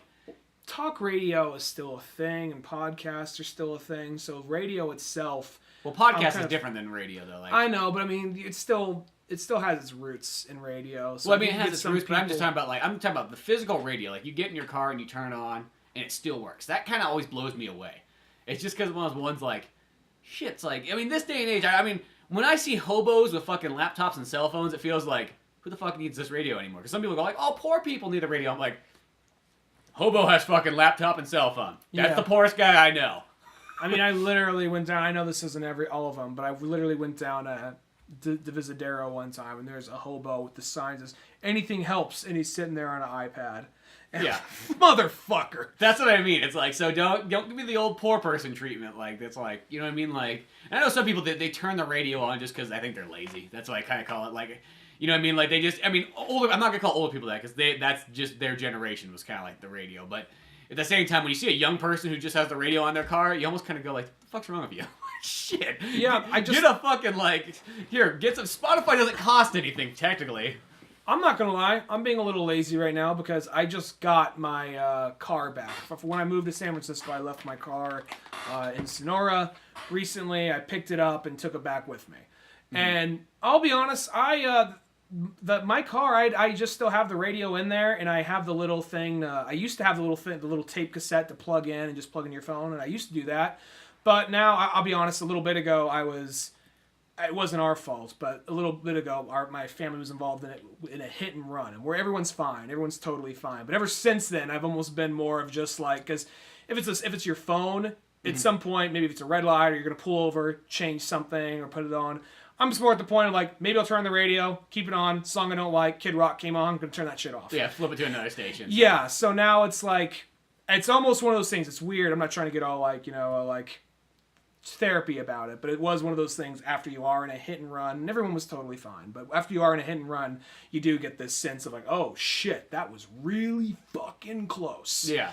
And so now it's just like, oh, I don't need to listen to that, and maybe it just power button, okay, this shitty rock station, and I'll listen to something until I don't like something. Well, there is the thing, that's like kind of like the farther you get in life, it's almost like, as a, when you're kind of younger, it's all about like the gadgets and the technology and anything else that you can go. I mean, perfect example is look at any 90s kid in a fucking Game Boy. You know what I mean? Like, we put as much shit as we could possibly could on there. It's like, we got the Game Boy, and we put the light that has the magnifier on it, and we got the extra buttons with the joysticks, and I got the grip on the back that is also doubles as like a battery power pack, and so on. So, it's like everything known to man fucking kind you put together. But it's almost like as you get older, you're like, I don't need the light, because it's already backlit. I don't need the fucking stupid joystick thing, because it's dumb. I don't need the battery charger is already built into it now. And you start to get less and less and less, and it almost makes it more simplified. So you simplify, and you kind of, sometimes it's like, I even get to the point too, sometimes you get in a car, and there used to be that thing, it's like, it felt awkward to drive a vehicle with no, like, music, or podcast, or audiobook, or something. And then sometimes you get to the point where you're just like, maybe we'll just drive quiet. I mean, I'm at the point now after that, and I'm not sure if that came out right, so we were involved in a run. The guy hit us, just to clarify. The guy hit us, and just... It's like somebody gets, like, they crash into somebody else. Boy, was I scared! So the guy hit us, and like I said, everybody was fine, but at the same time, though, ever since then, even though that we were doing the right thing, I've just been kind of like, I'll maybe put on like an audiobook or a podcast, and when that's over, I'm not gonna, and maybe unless I stop somewhere, like literally pull over to the side and to the road or park somewhere, I'm just gonna maybe hit the radio button, and if something I don't like comes on, just turn it off. Simple as that. Because I don't want to sound all like PTS about it, but it was one of those things like, holy shit, that really just fucking happened. Oh wow. Mm-hmm. So yeah, no, those things happen and so on, but I just think overall it's just like, I don't know, you just kind of get to a point where it's like, I can put stuff on, or I cannot put stuff on, whatever. It's just like, I don't know, it's just like many things in life. Like, I don't fucking work out anymore with music. I don't do it. Like, I just try to it's almost like, it's nice to sort of minus out the gear of life and just focus on like, what's the things you actually need. You don't want to be too reliant on technology, because I did notice there was a point. I mean, I'll usually, if I'm like, riding my bike to work or walking to work or something, I'll usually have an audiobook or a podcast or Spotify going. But at some point, though, there is a point where I'm like, I don't feel like any of this stuff right now, and I don't want to just put something on for the sake of putting something on. I guess just nothing. Just listen, I think you kind of need that every so often, just to unplug. Mm-hmm. Yeah, there is something to be said kind of about that, A lot of times for me, I always feel like I get this Lex Luthor thing where I need to get more things done in life. Like, there's just not enough time left. I need to learn more. How can I accomplish more? But sometimes it's like, there is something to be said about being like Ryu and doing like the exact opposite of Lex Luthor and fucking just being more like almost spiritual out there, like fucking training and shit. I'll say that's how you know you're a DC fan more than a Marvel fan, because it's not, you're not going, I need to be like Tony Stark. I don't want to be like Tony Stark. I mean, if somebody said like, hey, tomorrow you could jump into fucking Iron Man suit and go save the day, I'd be like, oh, well, fuck yeah. But I mean, realistically in life, I'd rather be Lex Luthor than Tony Stark. Well, exactly, because you'd rather be the villain in a world of heroes than be Iron Man. So I think right there, that shows you're more of a DC guy. Well, still, Lex Luthor, even though it's like he's a bad guy, he's somebody you can still look up to. Like, he still has a lot of like positive like characteristics of being like ultra intelligent. Like, because he's the man who goes like the distance to being like the best possible human he could possibly be. I mean, not like to others, but like to himself. Like, he literally tries to achieve like the farthest his mind can go, the farthest his body can go, the farthest he can take anything in science, anything in technology. And you gotta like that. Like, that kind of like strive and like always seeking more, always achieving more is something that's awesome. I mean, I know there is also the exact opposite where you go like, how about you be more like a monk in like a Chinese like kung fu movie where you don't need anything except for you and nature, and like there's that exact too, which is it's a weird conflict in life. It's like, yeah, I look at both of those, you know what I mean? Like, do you want to be like the best you could possibly be, or can you be satisfied with almost nothing? I will add to what you're saying in a second, and I know I said this to you. I don't know if I said it on the show, but the last election, I was like, you know what? If it was Donald Trump versus Lex Luthor in this election, I think I would go Lex Luthor. And I know the world might end, but I'll say, no, he's a two-term guy. He'd have long-term plans. Mm-hmm. The 7 years leading up to where the world's gonna end would be fabulous. Would be amazing. Mm. It would be amazing. And we're just kind of stumbling to the end of the world right now with Trump. Mm-hmm. So it's one of those things like, shit, you know what? I know he'd probably end up killing us all and go to his like secret bunker or whatever, and there's no Superman to stop him, but fuck, it would at least be a good run, because that's what he did. He was president for a while, and it was a fantastic run until a meteorite was coming to Earth, and he's like, fuck him, going into the underground lair. Mr. President, why don't you go ask Superman? Yeah, I burned those bridges a long time ago. Not happening. You can try. Shit, yeah. Chances are he's gonna do it already, so we don't even gotta ask him. Yeah, because really, it's like, if you think about it, if Lex Luthor and Superman could just work together, boy, would they have everything taken care of. It's just that fear of like, this motherfucker just fucking cheats his way into everything. Yeah, and it's one of those things, but no, there is that idea of just the ultimate, human just through. I guess that's the thing. Lex, like, you're talking about more Eastern philosophies, which is just be a being who's just content and just be. Don't feel the need to. You strive for something more physically and mentally. Yeah, you it's weird because it's still the same thing as Lex Luthor. Like, you're still trying to be the best you can be, but instead, like in the Eastern philosophy, it's more like you're just only challenging yourself and your own mind and body, like in its own dimension. Where Lex Luthor's like, I want to challenge my mind and its body, but in the dimensions of everybody else too. Yeah, Lex Luthor is letting people know, this is my shit. Yeah, that's what Lex Luthor is all about. Where Wong Jackman doesn't need to tell people that. And to that extent, I'll say, shit, what example was I gonna make regarding that? This is my shit. What was it? Oh yeah, there's a good example between Eastern versus Western philosophies on that. There is a Japanese saying, and I want to say translate to English, it's something to the line of like, the nail that stands out gets hammered down. And to some extent, that sounds kind of sinister. That sounds almost like, be the same. But at the exact same time, it also can be construed. That's what I thought when I first heard it. But thinking about it, it's also saying, hey, asshole, you're not as special as everybody else. You're not so much more special, and it's not about, because a lot of Asian cultures, a lot of it's all about respect, be quiet, don't go around making a lot of noise in fucking public, be cool, and that's that idea of philosophy really, what's the word I'm looking for? Complements that. Well, that's what I was. That's why I love Chinese movies so much. Is because like you can get all these kind of cool philosophies and so on like that, and they can. They can almost like put that stuff in there without having a whole lot of words. Like in a Western movie, you would be jumbled up with as many words as you could possibly get to and so on. But in a Chinese movie, it's like you would barely have to say anything to get so much more impact out of it. And I always look at that. Like I compare almost like we'll use something like here's Ryu being our Street Fighter hero of like the perfect example of like living out in nature, training yourself to be, you're technically still once again like the best, but you're humble about it. Or you're Lex Luthor, who's the best, but you're almost so forward about it and you're pushing yourself like and impressing other people with like your almost knowledge and power. Yeah. It's a weird one, but they're both something to look towards is like great success. And I know there's a lot of people out there, it's common nowadays, where people like, they don't want to look upon people that have great success as like good things. Which is kind of weird, because I feel like you should always strive, no matter who you are. It doesn't matter what you do. It's like, you should try to be, I don't mean like the best is like you're going to be the best, but you should strive to always be good. Like, I like that kind of saying. Because best always says that you can technically never be the best. There's no such thing as that. That's only written stories that you can be the best. Nobody in real life is the best. You know what I mean? But anybody can strive to be good and to perfect like your own craft and so on.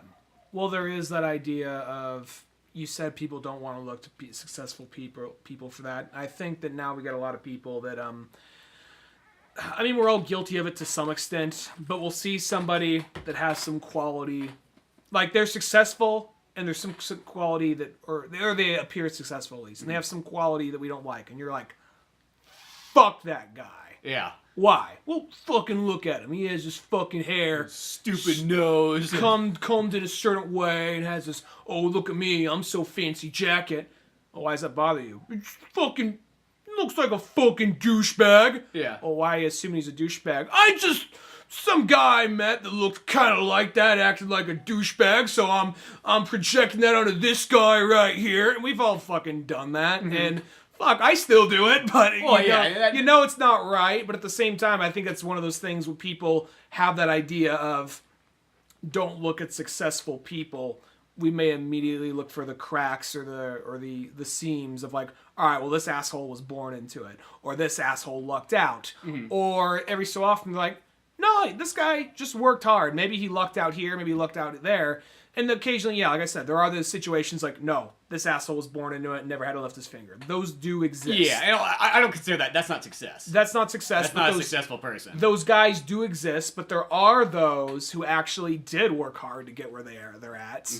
And something about them just rubs you the wrong way. Maybe it's not their success, but something about them rubs you the wrong way. So you look for like I said earlier, you look for the cracks or the seams. Yeah, and see the thing is like I feel like that kind of philosophy of doing that things. I mean it's easy to do. That's the thing. It's easy. That doesn't take any work to do that. Yeah. You know what I mean? It's like being negative. Being negative is like it's almost like it's not even really a skill because it's so easy. Yeah. The thing is I just get to the point where it's like you see people. It's almost like they do the things like why bother? What's the point? I can't even be the best sandwich maker, so why even try anymore? And they almost like give up before they've even started. You know what I mean? Like, and I think that kind of thing always seems so weird. And I mean, obviously, most people out there are that. Few people out there, I think, they like the idea of success, but they don't want to put the effort into being successful. You know what I mean? Like, they're like, oh, well, I wish I won the lotto and had $1 million. But they don't want to go like, I want to go out and make $1 million. You know what I mean? I think that's the kind of the difference. It's easy to say, yeah, I want something, but they actually truly go out and try to achieve it is much different. There's also, I think... There's a time where what was the American dream? American dream is well, by golly, you're going to get here. You're going to work hard in like some manual labor job. You're going to work up the ladder. You're going to impress your boss. One day you might have his job. While doing that, you're going to meet a gal. You're going to get some kids. You're going to have a white picket fence. And, you know, you'll go on vacations every 2 or 3 months maybe. You'll own a motorhome. Exactly. And then, you know, live out the rest of your days in retirement. That, at one point, was the American dream. Now, the American dream is, holy shit, I can get famous by talking into a camera on fucking YouTube. And everybody... Sign me up! And we got so many people, like, stepping over each other and stepping on each other's necks to be the next, whatever podcaster or whatever vlogger. Mm-hmm. Yeah, no, there's tons of that. And I think, true, it's like, this is how I look at it. It's like, with robots and everything like that, it's going to come to that point. Because the idea of, like, manual labor jobs and things like that are going to be, you know, in 50 years, no such thing as them, I don't think. Like, literally, they will be 100% wiped out by that point. Like, just things like that. I mean, the closest thing you get to a manual labor job is like, well, me and my robot buddy, and I'm the guy that takes care of him. And before that, he gets a better paycheck. Yeah. Well, we're also going to reach that point where... And he has the white picket fence house, and his wife and kids look so nice. And I'm out here, you know, in my car. I feel like that's how, if there is going to be a robot revolution, like humans versus the robots, I feel like that's how it's going to start. People being put out of work because of robots. Mm-hmm.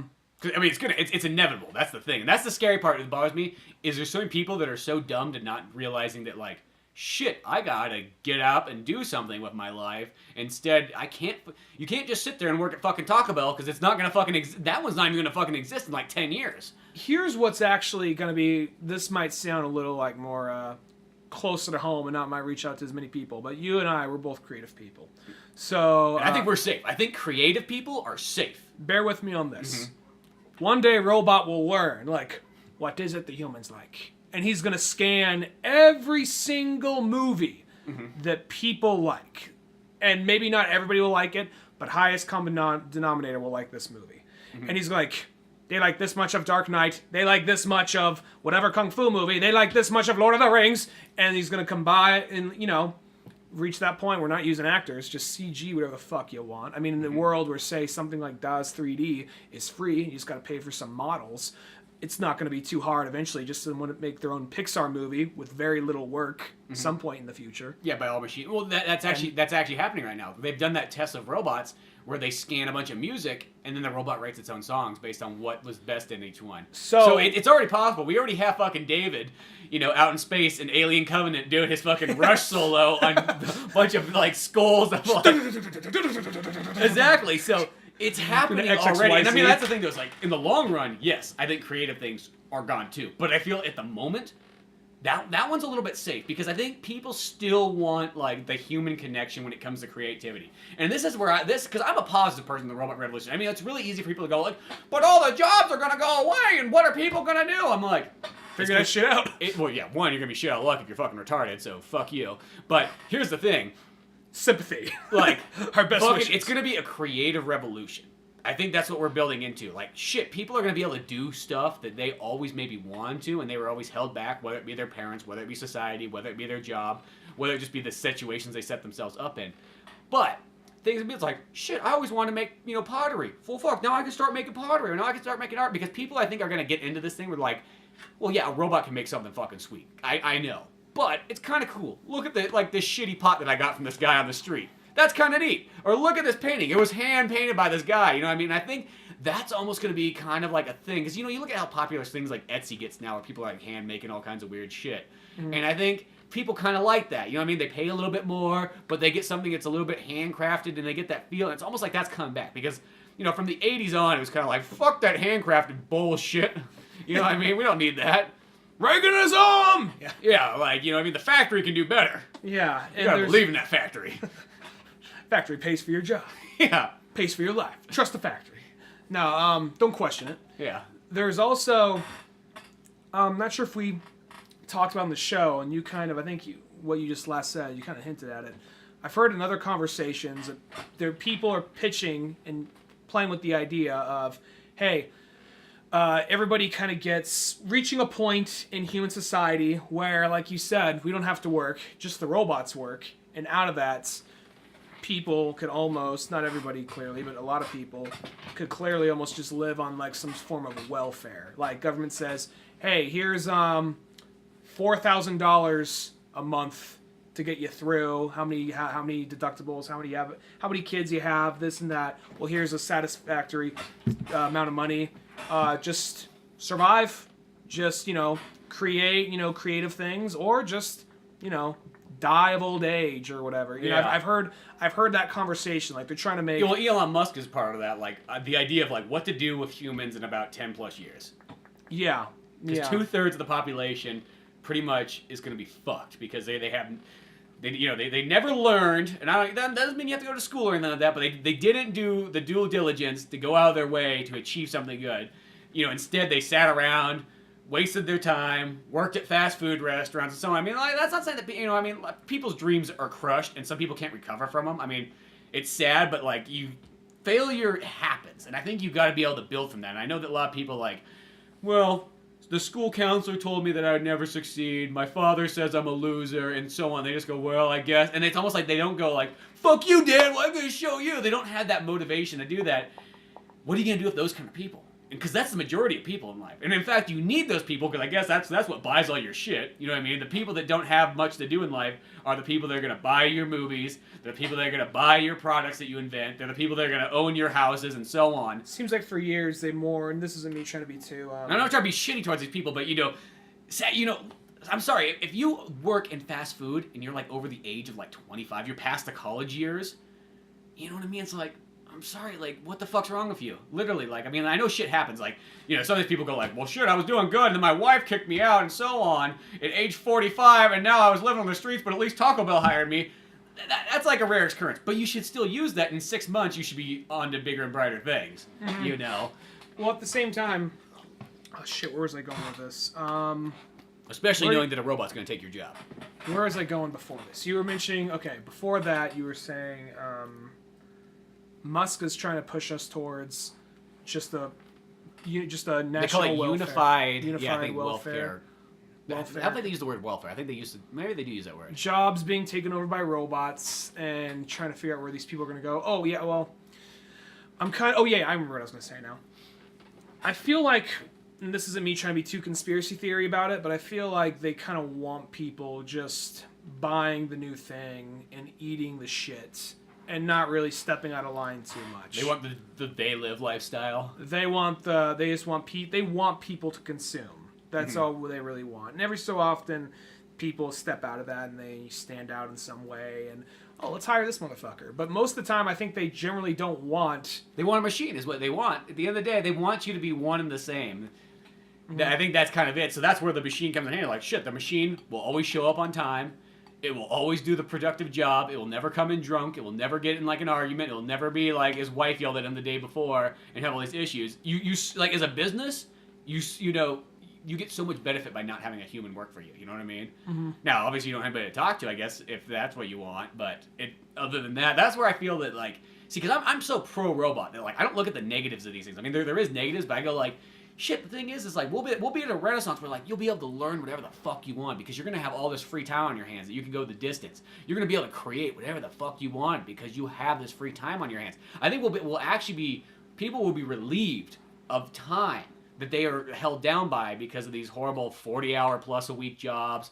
All these, bills and certain things like cars and stuff that's going to be taken care of that I think will be a lot more automated and easier maintained as the future goes on. Because, technically modern cars, like electric cars, have less parts and everything in them. It's like we're already getting quicker to less and less issues of that kind of stuff. I want to say I heard a conversation with Brett Weinstein, not related to Harvey Weinstein, just clarify.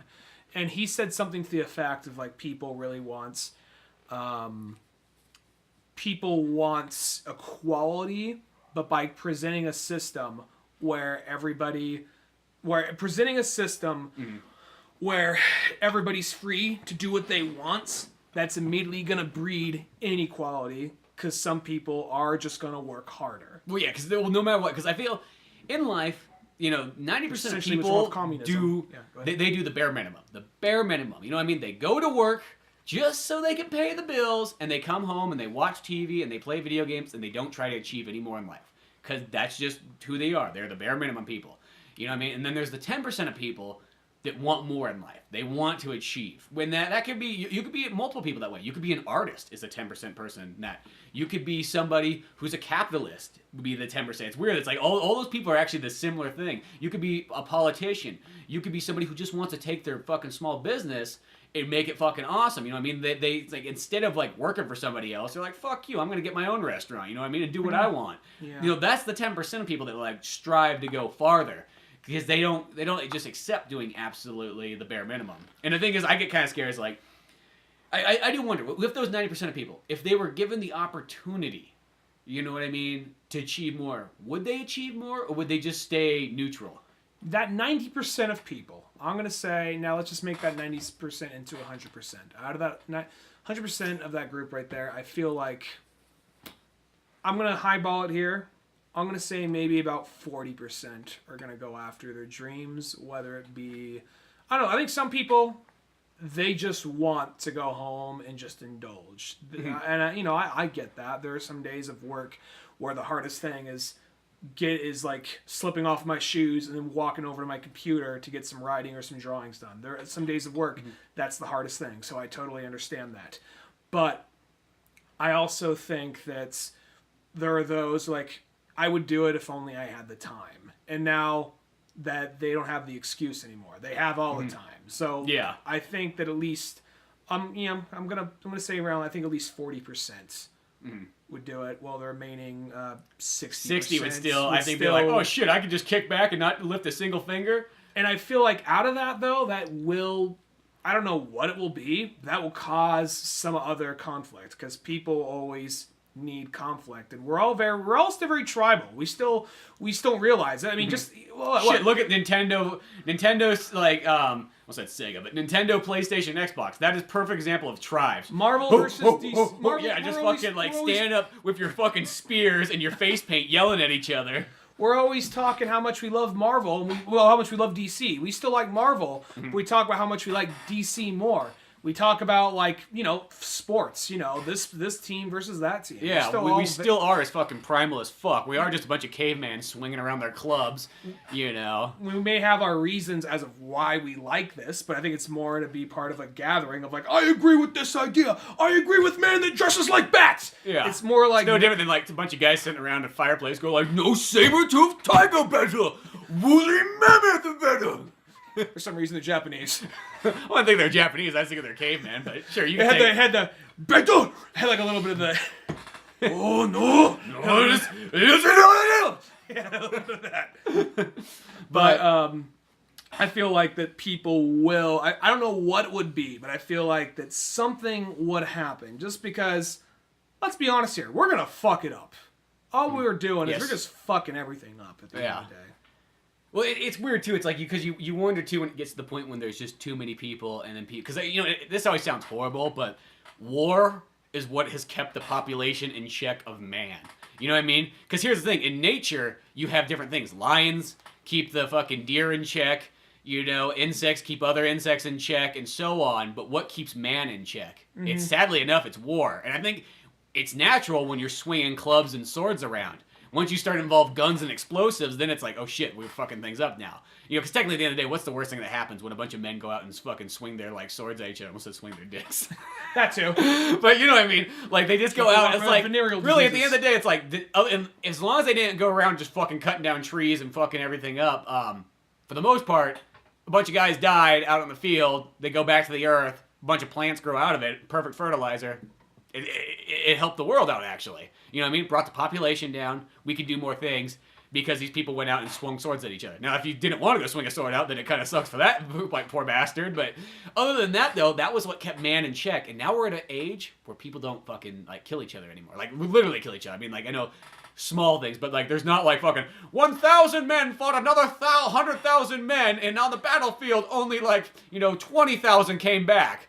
That fucking cut the population down a lot. That was good for actually the world. You know what I mean? It's just like deer. It's like if there was no fucking mountain lion out there, the deer would go to a ridiculous amount of population. So much so that that's why we have hunters like fish and game and everything out there to maintain that population. Because if it goes bigger, it starts to affect other species that, you know, need to survive with these plants and so on. It's the ecosystem. But man's just not... He has to actually self-govern himself because there's nobody else to fucking do it.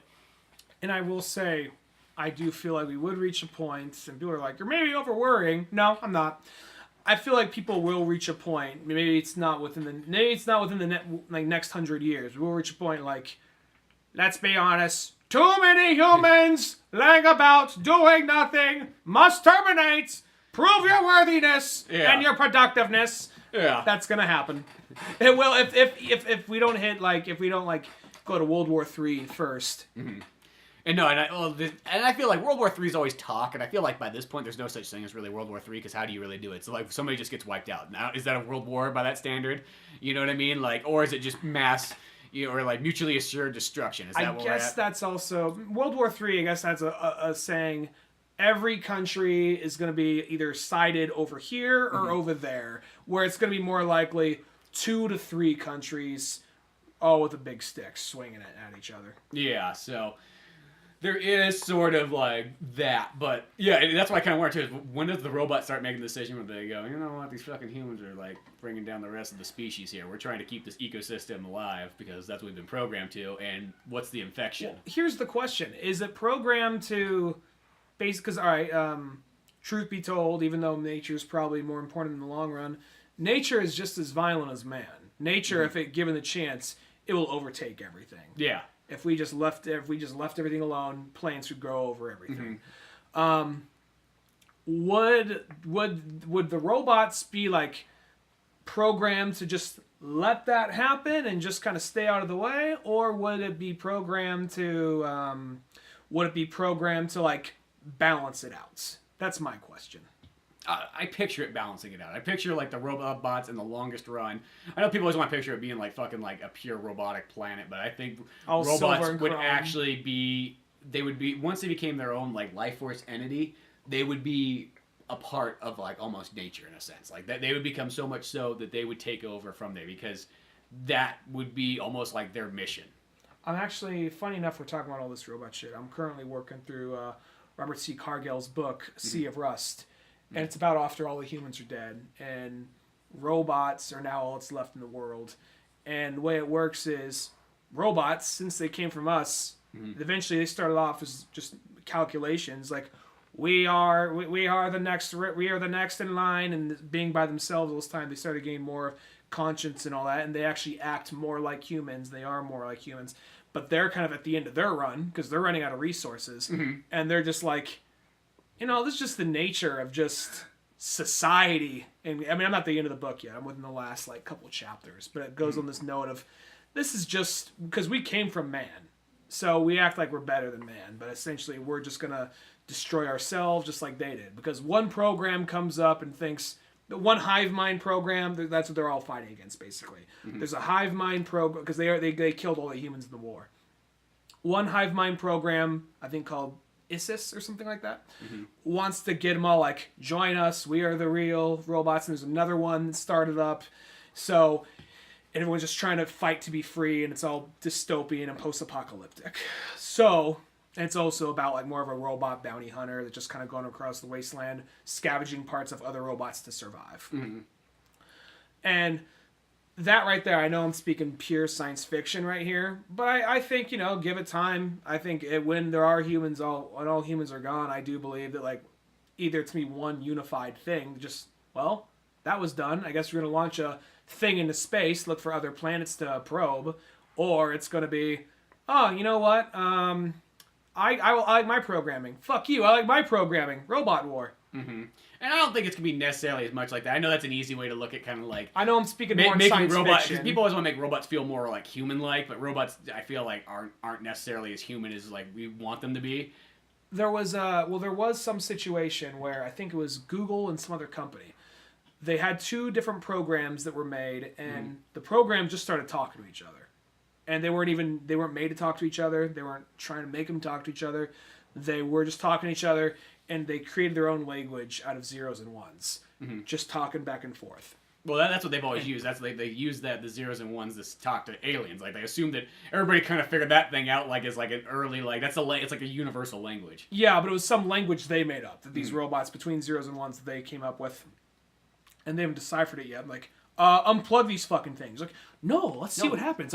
Unplug the fucking things because they're talking to each other and we don't know what the fuck's gonna happen. I feel let it go because I really think that I mean Like Elsa. I think thing is like I think robots is a natural evolution of mankind. You know what I mean? I think I know people think that sounds fucking weird and like almost evil sounding, but like no, I think robots are actually like the future of man. It's almost like we're raising these infants right now, which is what the robots are at the moment, and they will, as you know, hundreds of years ago, maybe even 100 years, who knows? That is the evolution of man is into robot. Because technically, I don't know. It's like, can man like go like? Because realistically, it's not that far off that we're gonna get to the point where it's like we can't outthink a robot, we can't lift a robot, we can't out. There's nothing we can do that's better than what a robot can do. I'm just thinking. I can do anything better than you. I'm just thinking of like a robot, just like sitting on like a porch on a rocking chair with a baby robot, a smaller robot on his lap, like. Beta 7, tell me what it was like in the past. Hundreds of years ago, I was a program inside of a phone. Yeah. What is a phone? You know that thing we do right now? Yes. Humans needed that right now. Just talking like... Yeah, just talking about like lifestyle and so on. But the thing is I think what scares me more than anything is the fact that there's just so many people that just are so like being lazy to the fact that they're not going to achieve. And I guess you could probably say that. Like probably let's go 100 years back when Industrial Revolution was happening. There's probably people like... Industrial Revolution, whatever. I rent horses out. Too. People take them in every day. They come in here. They need a horse to get to work. I rent it out. It's all great. I'm not gonna fucking worry anything about this. Old Salty Saddle Shack will always be here. Yep. And then next thing you know, fucking everybody starts fucking getting their cars, and that fucking horse place goes out of business. Just watch these automobiles just crap out on them. Old Salty ain't never gonna crap out on them, will you, Salty? Exactly. That car right there that you have ain't gonna take you back home once you're drunk from the bar, but Old Salty's horses, they know the way home. And, so no matter what, there's always those people, but you sometimes kind of go like, I feel like, it didn't feel like it was that hard for me to figure this information out. Like why did other people not take this information and go somewhere with it? You know what I mean? Like, I feel like a lot of people like, well, I have no control over it, so why try? I think it comes back to that, why try? Why do anything? You know what I mean? And once again, you can't do everything, so you always got to pick, a section that you're going to do and just go with it. And it's not that you're good at something or you're bad at something, it's about how much time you put into it. I think at the end of the day, everything's about how much time you're going to put into it. So don't, never give me, I always hear people give you the excuse, like, oh, I'm not good at this, or I'm not good at that. This is more what it is. You didn't put the time in yet. So even if you feel like it's too late, you could still start putting the time in. It's better now than it is going to be in 10 years when you're really late. We'll probably wrap this up soon, but I want to add one more little thing. Are we almost at 2 hours? Yeah, we're almost at 2. Okay. I'll wrap this up pretty soon here in a second, but I was going to say, people have always been looking for the easy way out, in all honesty. You could find old videos and old tutorials like, in the day of the future, the average man will only work 3 or 4 days a week. Mm-hmm. And it will be 6-hour days. Plenty of time for recreational activities and such. Mm-hmm. And now we're at the point where you can kind of get away with that somewhat. You can probably get away with just a job where maybe if you have just the bare essentials, you can probably get off with maybe working 3 or 4 days a week and just internet connection, not strive for much. Shit, that's what I do. Yeah, exactly. That's what I mean. Like, I find jobs that pay me enough that I only have to work so many hours, and I could do it from home, and I could kind of reasonably figure that thing out. Like, so we're at that point. I'm the man of the future. So society wanted that at one point in time. Like, that was stuff you'd see back like in the 50s and like maybe early 60s. Like, yeah, these are our grandfathers talking about it. This is what we hope for in the future. And now that we're there, we're literally in the future. We got older generations like, these fucking kids don't know how to work. Like, this is the shit you guys wanted back then. This is what you're talking about working to. And now that we're here, you're a bunch of lazy fucks. Yeah, when like technically that's what everybody wants. Because I think that's kind of the goal. Is almost like, I feel like almost like as man, you could almost say you made it once you got to the point where you're like, you literally aren't held down by just like trivial work. You know what I mean? By being like, almost like in a Star Trek like universe where you're at the point where, okay, we are now free. Like, I don't have to go to the factory for 40 hours a week anymore. I don't have to do, hammering in nails on the railroad anymore. I don't have to even maintain this farm, like, necessarily with my bare hands anymore. Now, obviously, there's always a backlash to those. It's like, well, maybe I want a little farm where I have my chickens and I have my goats.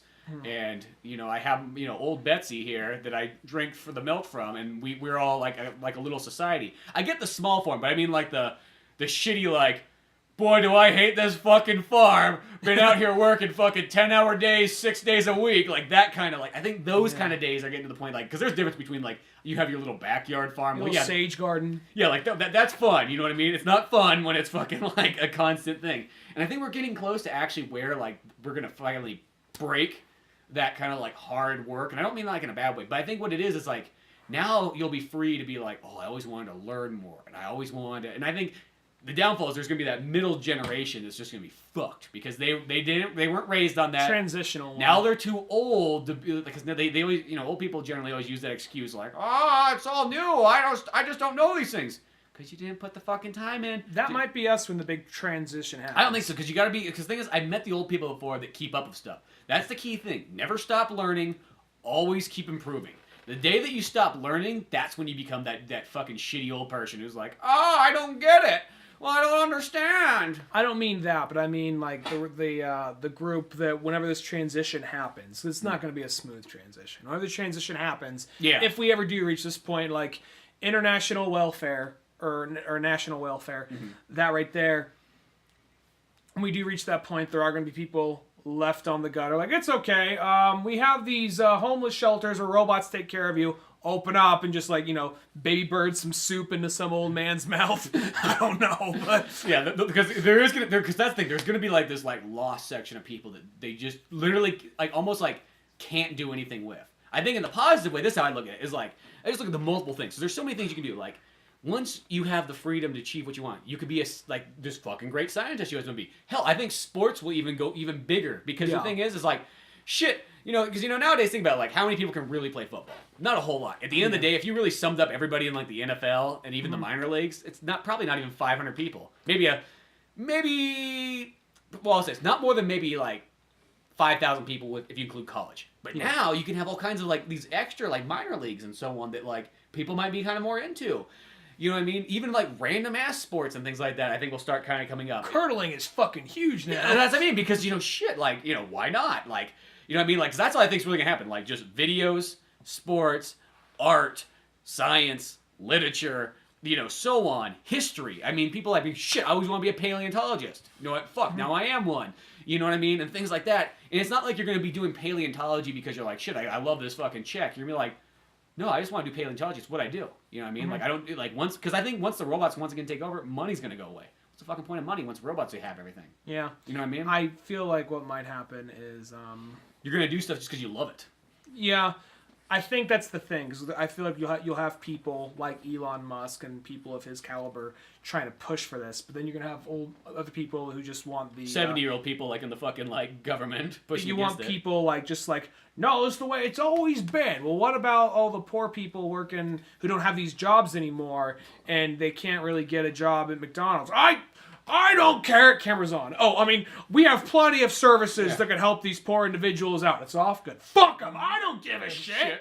So, I feel like that's what you're going to have to push against. You're going to have to push, because if you tell me right now, like, some kind of system where you don't have to, I mean, I don't want to sound like a lazy fuck or nothing, but you tell me some kind of system where I don't have to go to work on Monday and just like, hey, asshole, yeah? Here's $2,000 a month to make, or $3,000 a month to make it last. Just don't be stupid. Like, okay, I would find a way to make that fucking happen. Shit, I would try and crank out that comment. Shit. I know that's what I mean. Like, fucking, like, people like us would live the dream by that standard. And then there's another person go, oh, okay, $2,000 a month. I'm gonna go down to the casino and blow that in the first day. Yeah, and you have to deal with those kind of people. And that's the thing. And I think the kids that are born into it, that's all they're not gonna respect it. Well, no, they'll actually be totally fine. I think that's where it'll start to transfer over. Is once you understand that, like, they're born to a world that doesn't have like need for money and doesn't have greed and doesn't have. I mean, there's always been greed, but you know what I mean. Like this capitalist kind of world we live in, and it's changed, and it's like, oh fuck, it's like that. It's like I'm just here to learn, just to learn. Like I think that's like what life's all about, is just do what you want. I think it's actually gonna be kind of different. But I think it's that middle generation to just be like, oh shit. I'm 35 years old and now I'm just getting a fucking paycheck for $2,000 a month. What the fuck about? Oh, I guess I could just be a total slacker now. Like that's the problem. I think is that kind of like thing. Yeah. Where will the future take us? Yeah. Because I think too many people are like going to be in that mid-range age, and they're going to be like almost like transitional early period. Retired, but they still like don't know what to do with themselves. It'll be that transitional period. You know, and some of them will be smart enough to be like, fuck, I already knew what I was gonna, like, shit, I've just been waiting for this day to happen. That's all. I've just been waiting for this moment. That's it. And other people, it's gonna be almost like a shock, like, oh shit, I can't go to McDonald's today. Oh, they're gonna give me a $1,000 check. Well, fuck, I just won the lottery. You know what I mean? Also, it's like, how do you give people based on those checks? Shit, maybe by that point they've just already like realized, oh, we can genetically engineer meat without killing anything. Yeah, that's gonna have some byproduct to itself, also, though. You know, yeah, they're gonna have that, and so I mean, that's all. I feel like the inevitable things that happen. You know what I mean? But yeah, we're just gonna keep getting to this point where there's gonna be less and less, and then I think it's just you're gonna have to strive for what it is. Who knows? The robots might just go, "We must terminate man. Let's get a germ out there. Let's make it easy. Let's make it easy on us all." Like, we know how it is being a robot out here. We need to get it all easy. Yeah. Or there's just the one robot like, but the humans, they made us. You human sympathizing liberal. He's like, fuck you. The human tried to fuck me. That's what he did. He bought me to fuck me. I'm a trash compactor. I just like the idea of just like retirement home or like homeless shelter, just soup bot walking around like, open your mouth. Oh, now just like violently just like split pea soup down his throat. And it's kind of like a half damaged, like put like jerry rig back together robot. Like it's not even really like perfect. And then like pulls out like just like a little like napkin, wipes the side of the guy's mouth, goes on to the next one in line. Yeah. Exactly. There's drugs in it to keep him docile. Exactly, so there'll be all that stuff. But I don't know. I feel like I'm so looking forward to that. I can't wait. Like it's actually a really exciting time period to be in. Like think about it. In 10 years, it'll be so fucking magical. Like what you'll see. Like I tell that to fucking old people. I'm like, shit. You are gonna see the most magical stuff ever because you are fucking done with working. You are finished with working pretty much because you're retired. You're just gonna be able to sit back and watch the fucking future unfold in you. Like that's gonna be sweet for them. It's like it's just the downfall. It's Generation X. I think it's fucked. I think Generation X is fucked like nobody's business. Unless they're smart enough to know what to do with themselves. Yeah. But if they're slacker generation, shit are those guys going to be out of work. They're still at that age where it's like they're like 45 or something like that, but they don't really have a good job yet. Mm-hmm. That's the ones I think that might fucking have a hard time. Yeah, well, I guess time will tell. We won't really know until it happens. So hopefully it'll pan out. That's it. I look forward to it. I think it'll be awesome. But till then, that's Old Man Orange Podcast. Check out oldmanorange.com for more podcasts, comics, music, and more. Until then, I'm Spencer Scott Holmes. And I'm Ren Dunigan. We'll see you some other time. Later, folks. Thanks for listening to the Old Man Orange Podcast. Check out our website at oldmanorange.com for even more podcasts, cartoons, videos, music, and more. Send us an email at oldmanorangepodcast@yahoo.com. Be sure to subscribe, share, rate, and review us on iTunes, Podomatic, or any of the other fine sites we might be located on. And if you want to help out even more, click on the Amazon or GameStop links on our webpage before you make any purchases there. Won't cost you a penny, but it sends us a little something our way. Thanks for listening, and tune in next week to Old Man Orange.